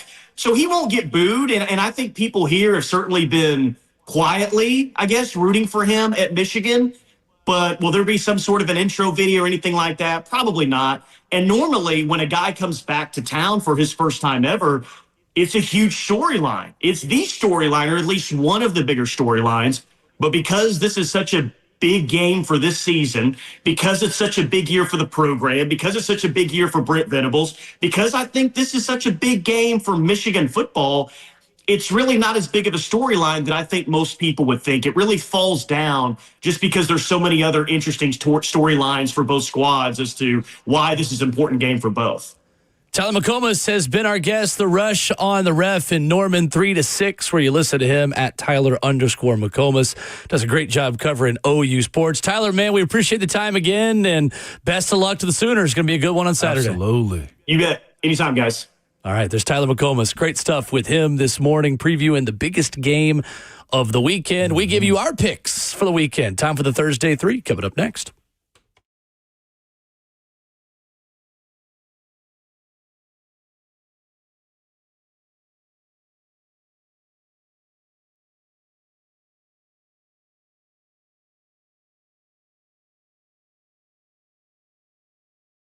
Week 1 is here. Oh, we made it. Every touchdown brings you closer to a payout with DraftKings Sportsbook, an official sports betting partner of the NFL. If you love Philly tonight, you can get them at -8.5 at DraftKings Sportsbook as the NFL season begins at -105. Lines and odds are subject to change, but new customers, this one's for you. Bet just $5 and get $300 in bonus bets instantly.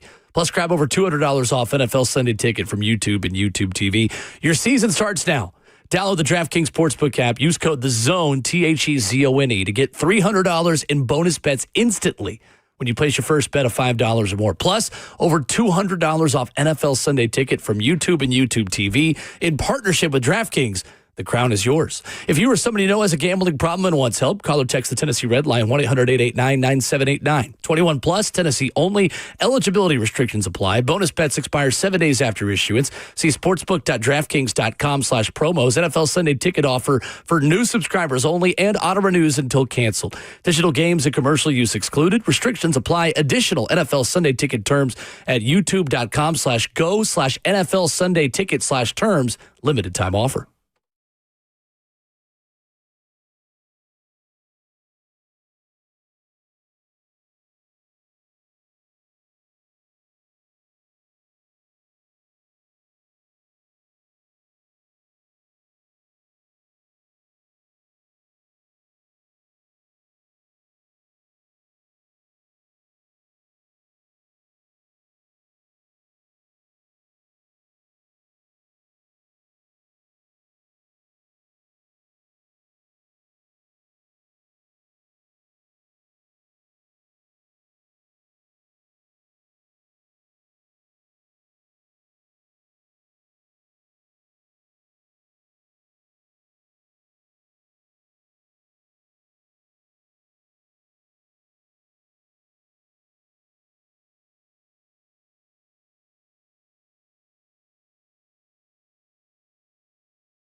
Ramona Will at 104.5 The Zone is fueled by Scooter's Coffee. Get you a cinnamon roll to celebrate the start of professional football tonight. That's all I ask. Today's a day to celebrate. You made it. Draft talk, OTAs, mini camp, training camp, preseason games, the week between preseason and regular season. You made it. Mm-hmm. We only get, as Big Cat of Barstool says, we get a finite amount of football in our life. There is a limited amount of football that you can watch in your time on this planet. You have to celebrate properly. You have to enjoy it properly. A cinnamon roll and a coffee from Scooter's Coffee this morning as a reward to yourself for making it to football season. That is what you need in your life. Locally owned locations. Rivergate, Smyrna, Brentwood, White House, or Mount Juliet. Before we get to the Thursday 3, speaking of U.S. American currency, Nick Bonito and the Broncos have reached an agreement today on a 4-year extension worth up to $120 million, including $70 million guaranteed. Oklahoma alumnus, Nick Bonito. I don't know if he graduated. Former Oklahoma Sooner, Nick Bonito. Yeah, Letterman. There you go. There you go. We just had Tyler on talking about Oklahoma. Well, Jerry Jones is going to need somebody's going to need to tell him you're allowed to pay your young edge rushers early. You should do it. As soon as you see them flipping the script on them being something special, pay them. Go ahead and get it out the way, man. You save on the front end of that thing, and you just extend money out later on. But Nick Bonito will be motivated this weekend, man. There's nothing better than seeing folks get broke off, and then they got that little bounce in their step. Check or drop next week, man. Also, shout out to VFL to Juwan Jennings, man. Yeah, $3 million in incentives just out of his contract. Juwan, man, I'd much rather him get to the end of his deal so that he can become a true free agent. He was working on that exclusive rights one, I feel like, for a while, and now they keep extending him out. I do think he wants to be in San Francisco, but man, I think he's got a higher market than what they're pacifying him with right now. Mm-hmm. 4-year, 106, $70 million guaranteed, the highest paid non-quarterback in the history of the Denver Broncos. There you go. Can you imagine? Because that check's going to come, I think, in one. Can you imagine that hits your account, Will? No. I remember watching I would my love to, but I bonuses. I remember when I got my checks in the mail, I was just like, oh, we made it. Then you see somebody get 70, you just like, okay, brother, good luck. That's a lot of money. It's a beauty. A lot of money.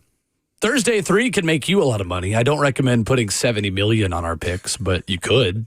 I wouldn't. Justin and Ramon are both 2-1. Yeah. I am 1-2 after the opening weekend as your defending champion, which I'm going to add every time. We will go Justin first, Ramon second, myself third. Justin being the newcomer, you get the benefit of the doubt. Again, these are picks against the spread or totals according to whatever DraftKings Sportsbook has right now. So, here we go. Jayhawk, the floor is yours. Hawks lost. Very nice. The bird screech in the background is just it's a hawk. Crazy stuff. Oh, I know. I got it. Love it for you, Hawk. I tried to do it myself. It just did not sound very good. No. Do you have that recording somewhere? No. Oh, well, you just did it. I immediately deleted it. All right. So anyways, let's start it off with Saturday. We're going with USF getting 17.5 points versus Florida Gators. This is kind of, you take it back to what was it, last week? Mm-hmm. And they played Boise State. They took care of business. Alex Golish, the former Tennessee coordinator, they hammered Boise State in the opener. South Florida is 3-1 against the spread against ranked teams with Alex Golish as the head coach, and they have a chance to play the spoiler here. The Gators won the last meeting back in 2022, 31-28. So that's just 3 points there. The percentage betting is almost even with this line. Florida last week won 55-0. It was against Long Island. Who really cares? But this is DJ Lagway's first true test, in my opinion. Missed a lot of the offseason with a couple of injuries. Florida's supposed to be good this year, but I want them to prove it. And plus, the spread is just too big after beating Boise State kind of the way they did last week. So I'm going to go with USF plus 17.5. That's a big point spread. It is a big point spread. I like the pick. I'm not confident in it enough myself to make it. And spreads like that, when you get up to 3-score spreads, I've been burned so much by garbage time points that those become a little bit trickier because then it's just about like the motivation in the fourth quarter. But I do like the pick though. If gun in my head, you maybe make a pick on that game, I would go the same way. USF plus 17.5. It's going to be a fun one. It is. USF's a good team. I'm intrigued by that one. I want to see that one too. I thought about adding that one to my list, but it's still the unknowns of what week 2 provides. It's that part of it. And it's the unknowns with how healthy DJ Lagway is. Like, how comfortable is he? He didn't look great against Long Island, but, like, it's Long Island. Like, there's nothing you can learn about Florida in that football. I feel like nothing. Go ahead, Hawk. Oh, he had a 29.7 QBR. So, yeah. I feel like we all are getting hyped up by the expectation of these high caliber, high recruited quarterbacks so much that sometimes it's just okay at where they played, at the levels that they played at too. Like, do I think DJ Lagway got it, but how much of it is going to show in his playing style? We saw it against a lot of bad teams down the stretch last year. I need to see it against. I just need to see more. Yeah, no doubt. I do. Your first pick, please, Ramon. First pick, I'm on this one because they're somewhat of a sleeper team, man, but not really because the spread dictates that too. But Illinois at Duke. Fascinating game. Very much so, man. Darian Mensah I know they played Elon last weekend. He went, 27 for 34, 389 yards, 3 touchdowns. They absolutely smacked Elon, but so did Illinois. I think had a good weekend last weekend too. I like Darian Mensah. I like the idea that at home against Illinois, this squad may have a chance to at least cut that spread down. I would almost think, to be real with you, Duke win this game. I'm actually taking Duke plus 3.5. The upset. I'm taking the upset on this one. I'll even give you, I'll take away a half point. The line at DraftKings Sportsbook is plus 3 for Duke. But I like where you're thinking and taking a home dog first and foremost. I'm taking a home dog on this one. Illinois, I don't know. We'll see. This game is a big test. It is a big test. This is like Toledo, Kentucky to me. Yeah, I think Darian Mensah is one part of this. I just think, too, a Manny Diaz defense at home. Challenging for Illinois. Illinois, I believe, was second in returning production among Power 4 schools. Don't quote me on that. I know they're top 3 or 4 within that, with Clemson and Arizona State, who are also up there with most returning production coming back. I still like Illinois. I'm on the record. I think Illinois is a playoff team. I think with Luke Altmaier and what they return on offense, if there's any team that's going to be up for a road challenge like that early in the year, it's a team that knows who they are and has a lot coming back. But fascinating game. I could see that one go in either direction. I like that matchup. I'm going with my most confident pick first, and I'm going against recent history in this matchup. Again, I'm also starting in college football. I do have an NFL pick in a minute, but starting in college football, I like Ole Miss to cover -10 at Kentucky. I had that one. Ole Miss -10 at Kentucky. 4 straight games between these two teams have been decided by 3 points or less. This is not a normal Kentucky team. This is a bad Kentucky team. Bad. I don't think Kentucky's going to be able to run the ball as much as they want to. I don't trust Zach Calzada, the quarterback, if they can't run the ball against this new look Ole Miss defense. I just really like Austin Simmons. I really like Austin Simmons, not just because he's a lefty like me, because I think that he has all the tools and traits to be one of Lane Kiffin's best quarterbacks that he's coached. I'm buying all of the Austin Simmons stock.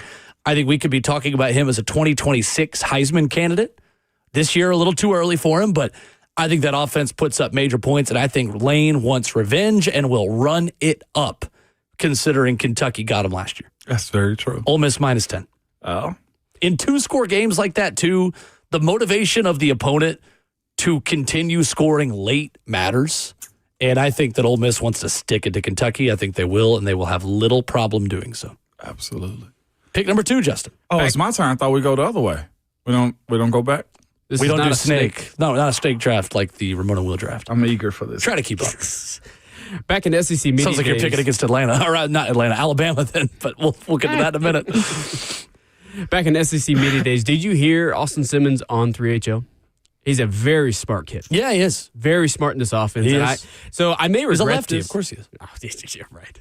So I may regret this, but I did take the Kentucky and Ole Miss game off of my list for an NFL game. This Sunday at 12 o'clock in D.C. I'm going to take Washington Commanders -6 against the New York Giants. It's the Giants. I thought about that one because that's almost too weird of a number that I'm like, what do they know? But if they win by a touchdown, it's not 7.5 points. It's not 6.5. That's true. It is an important number. It is a weird number. But I like the whole number of the fact that if you win by 2 field goals, you still cover. Okay. So the NFL Week 1 is always a tough bet to judge, but Washington, they're coming off an NFC Championship loss to the Eagles. Jaden Daniels, year 2. Terry McLaurin signed his extension. Debo Samuel, the go-go gadget in the offense, see what he can do. They signed defensive tackle Javon Kinlaw in the offseason. They retained some key defensive pieces. What did the Giants do? They brought in quarterback Russell Wilson. What else do they have? They drafted Abdul Carter out of Penn State. So they have a really good defensive line, but they don't have a lot else. They have Malik Neighbors in year 2. I'm going with the consistency. I'm going with the team that's probably motivated. I'm going with the Commanders covering the -6. The only reason I stayed away from that one, because I did think about making that my last pick, weird things happen in divisional matchups like that. And I think Brian Daboll's a good coach. I don't think they're going to be that bad this year. We'll see. Mm-hmm. All right. That's a good point. Ramon, what you got? I'm going the opposite of you, Will. Really? Send me on up to Lexington. Okay. 9.5, a little bit too much. First showdown of the year. I like it. You said plus it's 10, now. plus Yes. 10. Plus 10. I take that plus 10. Even looking at what last week was for Kentucky. I'm getting there. Can't help yourself. My bad, Sean, if you're listening.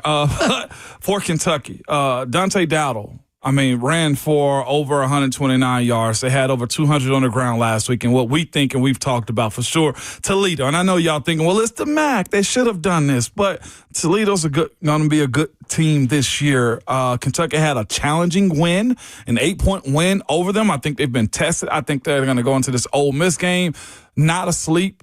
They understand that Lane is going to try to come in there and embarrass the heck out of him. I think Ole Miss wins, but I don't think it's going to be a plus 10 type of victory for them. Some teams just have that black cloud over your program, and Kentucky, I said it yesterday, Kentucky has that over Florida, and they got it over Ole Miss. I don't know what it is about what Kentucky's got going on with Coach Stoops and the teams that he put together, but they always find ways to spoil Florida or Ole Miss's dreams, man. And I think Ole Miss win. I don't think it's by 10 or more, though. All right. No. There you go. Yeah, that's how you got to treat them. There you go. All right. Kentucky plus 10. Fair enough. Yep. My second pick, I like Colorado to bounce back. I do not think Delaware will provide much resistance at all. And I think this is a trend in week 2s where teams who had disappointing week 1s want to show the opposite and want to show that they have a pulse, they have a heartbeat. I think it is going to be interesting to watch true freshman quarterback Julian Lewis make his debut in this game. Deion Sanders is on the record that he will play. And Caden Salter looking to remedy a bad performance in week 1, maybe being pushed a little bit to perform, knowing that Juju Lewis is going to come in after him. I'm buying stock in teams this week as a rule who had bad losses last week and bouncing back. Give me Colorado minus 23.5 against the Blue Hens of Delaware. That's a big spread. That was a good first half from them. I thought Colorado, they just could not stop my guy, Haynes King. Boy, he was dirty to them. Dog. That's right. Big dog. All right, Justin, go ahead. Let's go back to the college football slate with a Saturday night kickoff at 6:30 on NBC. In East Lansing, I've got Boston College covering 4.5 points versus Michigan State. Bill O'Brien is the head coach of Boston College, and they rocked Fordham last week. When you blow out a FCS opponent, can't judge that too much, but the Eagles have a new starting quarterback in Alabama transfer Dylan Lonergan, I think is a... Lonergan. Yep. The R is hard in there. So he threw for 268 yards and 4 touchdowns while putting together a 78.8% completion percentage last week. So that's a good, solid debut. Michigan State struggled against Western Michigan. They won 23-6. They did not cover last week in that game. I just think that Boston College has proved that they've got a solid offense that they're putting together, a solid defense they're putting together. They're competitive. Spartans quarterback Aiden Childs. Okay, well, these are tough. I'm ruining this. Childs, I'm not giving you that one. Chiles has always been Childs. Yeah. Okay. That's okay. He's turnover prone. He had 2 fumbles last week. So I'm going to take Boston College on the road with the 4.5 points. Oh, I think Aiden Childs is a stud. That dude is so good. He's a blue chip recruit quarterback. He followed Jonathan Smith from Oregon State. Absolutely. He's going to be really good. That's a name to remember in Aiden Childs. We'll see. All right. Michigan State at home. Boston College plus 4.5. All right. What you got, Ramon? Third pick? Man. 6:30 game. You sound like a cow. Yeah. 6:30 game, man, in Blacksburg, Virginia. Give me Virginia Tech -1.5. Kyron Drones is a tough cookie, man. The same as Diego Pavia is. It's going to be defensive as heck. I think looking at what Virginia Tech had last week and how they played against South Carolina was good until it broke. I expect Virginia Tech to win this one, man. -1.5 against Vandy. And I'm pro SEC, but I just look at this one as a payback game. If Diego Pavia proves he got it, cool. But going to Blacksburg to their home opener at a 6:30 kickoff, tough cookie. All right. Virginia Tech -1.5 against Vanderbilt. My third pick, Ramon, there's one thing that we know always happens at the AFC South. Death, taxes, and two things. Joe Burrow losing on the road to the Browns and the Bengals starting slowly. The Bengals in weeks 1 and 2 under Zach Taylor are 1-11.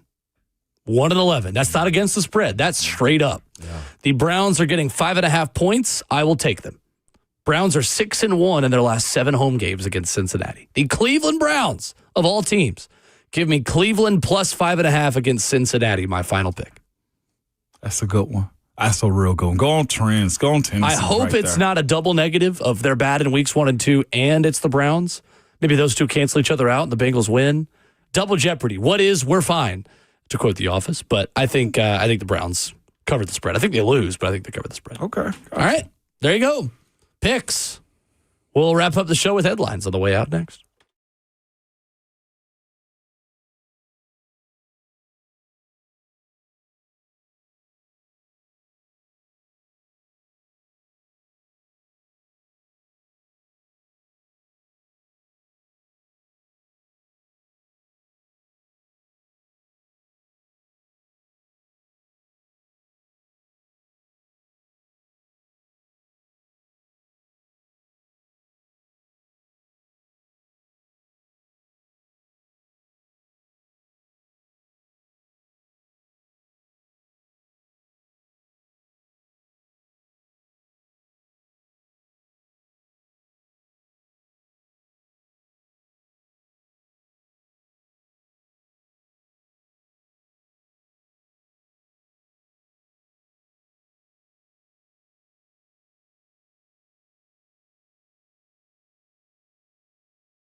Rolling out one final segment of Ramona Will this morning, fueled by Scooter's Coffee.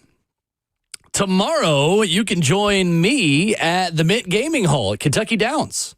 I'll be there 11 a.m. to 1. The largest sports book in Kentucky, Circa Sports Kentucky, is now open at the Mint Gaming Hall in Franklin, Kentucky, with an 85-foot sports book screen and stadium-style seating.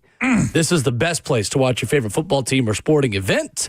It is brand new and an absolutely must-see for any sports fan. For more details, you can visit 1045thezone.com/events. Excited to be there tomorrow. Excited to see some people. And come grab lunch.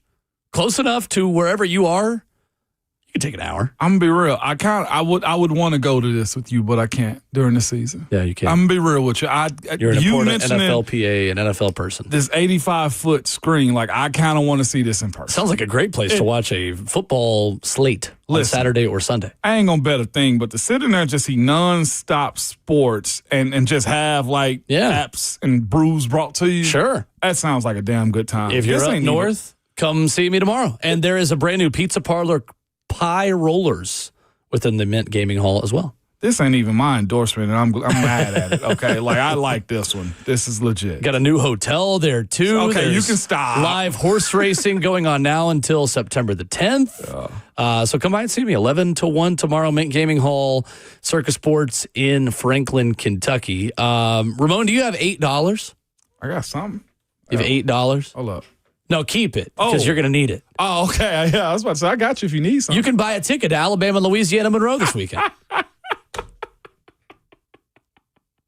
$8 to see Alabama and Louisiana, Monroe.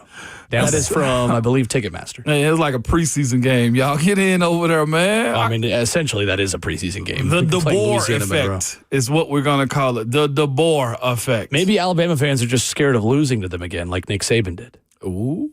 I mean, listen, it's hard being good, man. It's one thing to like get good. It's hard to stay good. It's even harder whenever you lose to a legendary coach like Nick Saban. Like 1-800 phone the vault is what I would tell you. Okay, we've been here. I told my brother-in-law this, man. I remember I was like, Josh, this is it. I'm telling you. You can be section U4 row BB or U4 BB row 30 for $8.35. That is on Ticketmaster. Night game too. They can use their lights. You can. They complained for years about we have so many 3:30 games on CBS. Oh, woe is me that we can't use our lights. I bet you'd like to have those 3:30 games back now, wouldn't you? It's not fun anymore, is it? No. Are you having fun? Yes, coach. No, it's not fun anymore, is it? I don't think so. We're having fun. Remember the Titans. Yes, remember the Titans. See, the thing is, I have a buddy that listens to the show one of my high school best friends. Shout out to your buddy. My buddy Andrew, who ran track at Alabama, who listens to exclusively the fourth hour of the show. I'm shocked he hasn't texted me yet. Shocked. I'm sorry. Pleasant surprise, though. I'm going to go 50-yard line, section G in Tuscaloosa. Okay. 33 tickets are for sale over there in section G. Oh, wow. Yeah, that's a good price. I'm talking about 50-yard line, Will, also. Section G, the best ticket over there. Section G. 213, row 10. I mean, you can get close enough to cuss out DeBoer at that point. That's what I'm saying. Worth the price of attendance. Row 26, 184. I'm going to be real. That ain't bad for 2 tickets down to Tuscaloosa. So you have a pass, obviously, to be in with the Vol Network with a headset on for Tennessee and ETSU. What do you think the cheapest ticket is for UT ETSU on Saturday at 3:30 in Knoxville? I'll go $18. 18? Yeah, cheapest. Oh, no, more than that. Oh, it's more than that. I was trying to be nice to Bama people. It's silly me for trying to be nice to Bama people. Yeah, don't ever do that. $54. More for ETSU? 120. 82. Ah, dang, I was going to say 89. $82. Hey, that's for tough. 2 tickets, verified resale tickets from Ticketmaster to go see Tennessee ETSU. It's a good time right there. Georgia game, though. Now, that's a hot ticket. Tennessee, Georgia. Well, Tennessee, Georgia. Oh, I know people that are holding back this week just to show up next week for that game. What do you think the cheapest for Tennessee, Georgia is? 367. I'm going to go 254. 338. Oh. Yeah, I tried to look at tickets for that game. Nope. Hey, I'll take a scalper. Students, enjoy your $15 tickets while you have them, however much they are. This game's, and I know we got to focus on the opponent in front of us, ETSU, but legitimately looking at that Georgia game, we've never had them this early in the season. There's so much that has to happen before you get good. You always want to be ascending up by the time week 8, week 9 come up. They want to be good next Saturday. They got questions. I'm talking about Georgia. Georgia still has questions that they have to get answered too. You know what I'm saying? Like, that's my point is we've never seen them when they are still answering questions about themselves. Although I'm sure Babs has a different story because she was down there for the Georgia Marshall game this past week. Duck on YouTube says, took a nap the last few segments. Are y'all talking Titans tomorrow? No, we're going to do a U.S. Open preview. I can't wait. Is there an F1 race we can talk about? Actually table tennis, too, that we're going to do about tomorrow. Preview of the international window of soccer. Of course we're going to talk Titans tomorrow. What do you think you are? We can't talk Titans because last time we talked Titans and the opponent they're going to face, they said we were steak riders out here. Duck, I ain't trying to be no steak rider out here is what I'm telling you, okay? I love a good steak, but I'm not trying to ride a steak, okay? That's what I'm telling you. And we were told because we talk about the Titans and the Denver Broncos that we're steak riding. Back at it tomorrow morning. Brent Hubbs will be here at 7:20. Ron Slay, as always, the operator standing by to talk Alabama fans off the ledge. He will be here at 9:20. Plus, we'll see who else. Titans and Broncos getting ready. We made it. Tomorrow, our final show before week 1, game 1. Enjoy the football tonight. Have a great time. We're so back. Ramon Foster sends us home. Hey, good people, you must remember at all times, Alabama broke, but your Twitter fingers and your mic is always hot.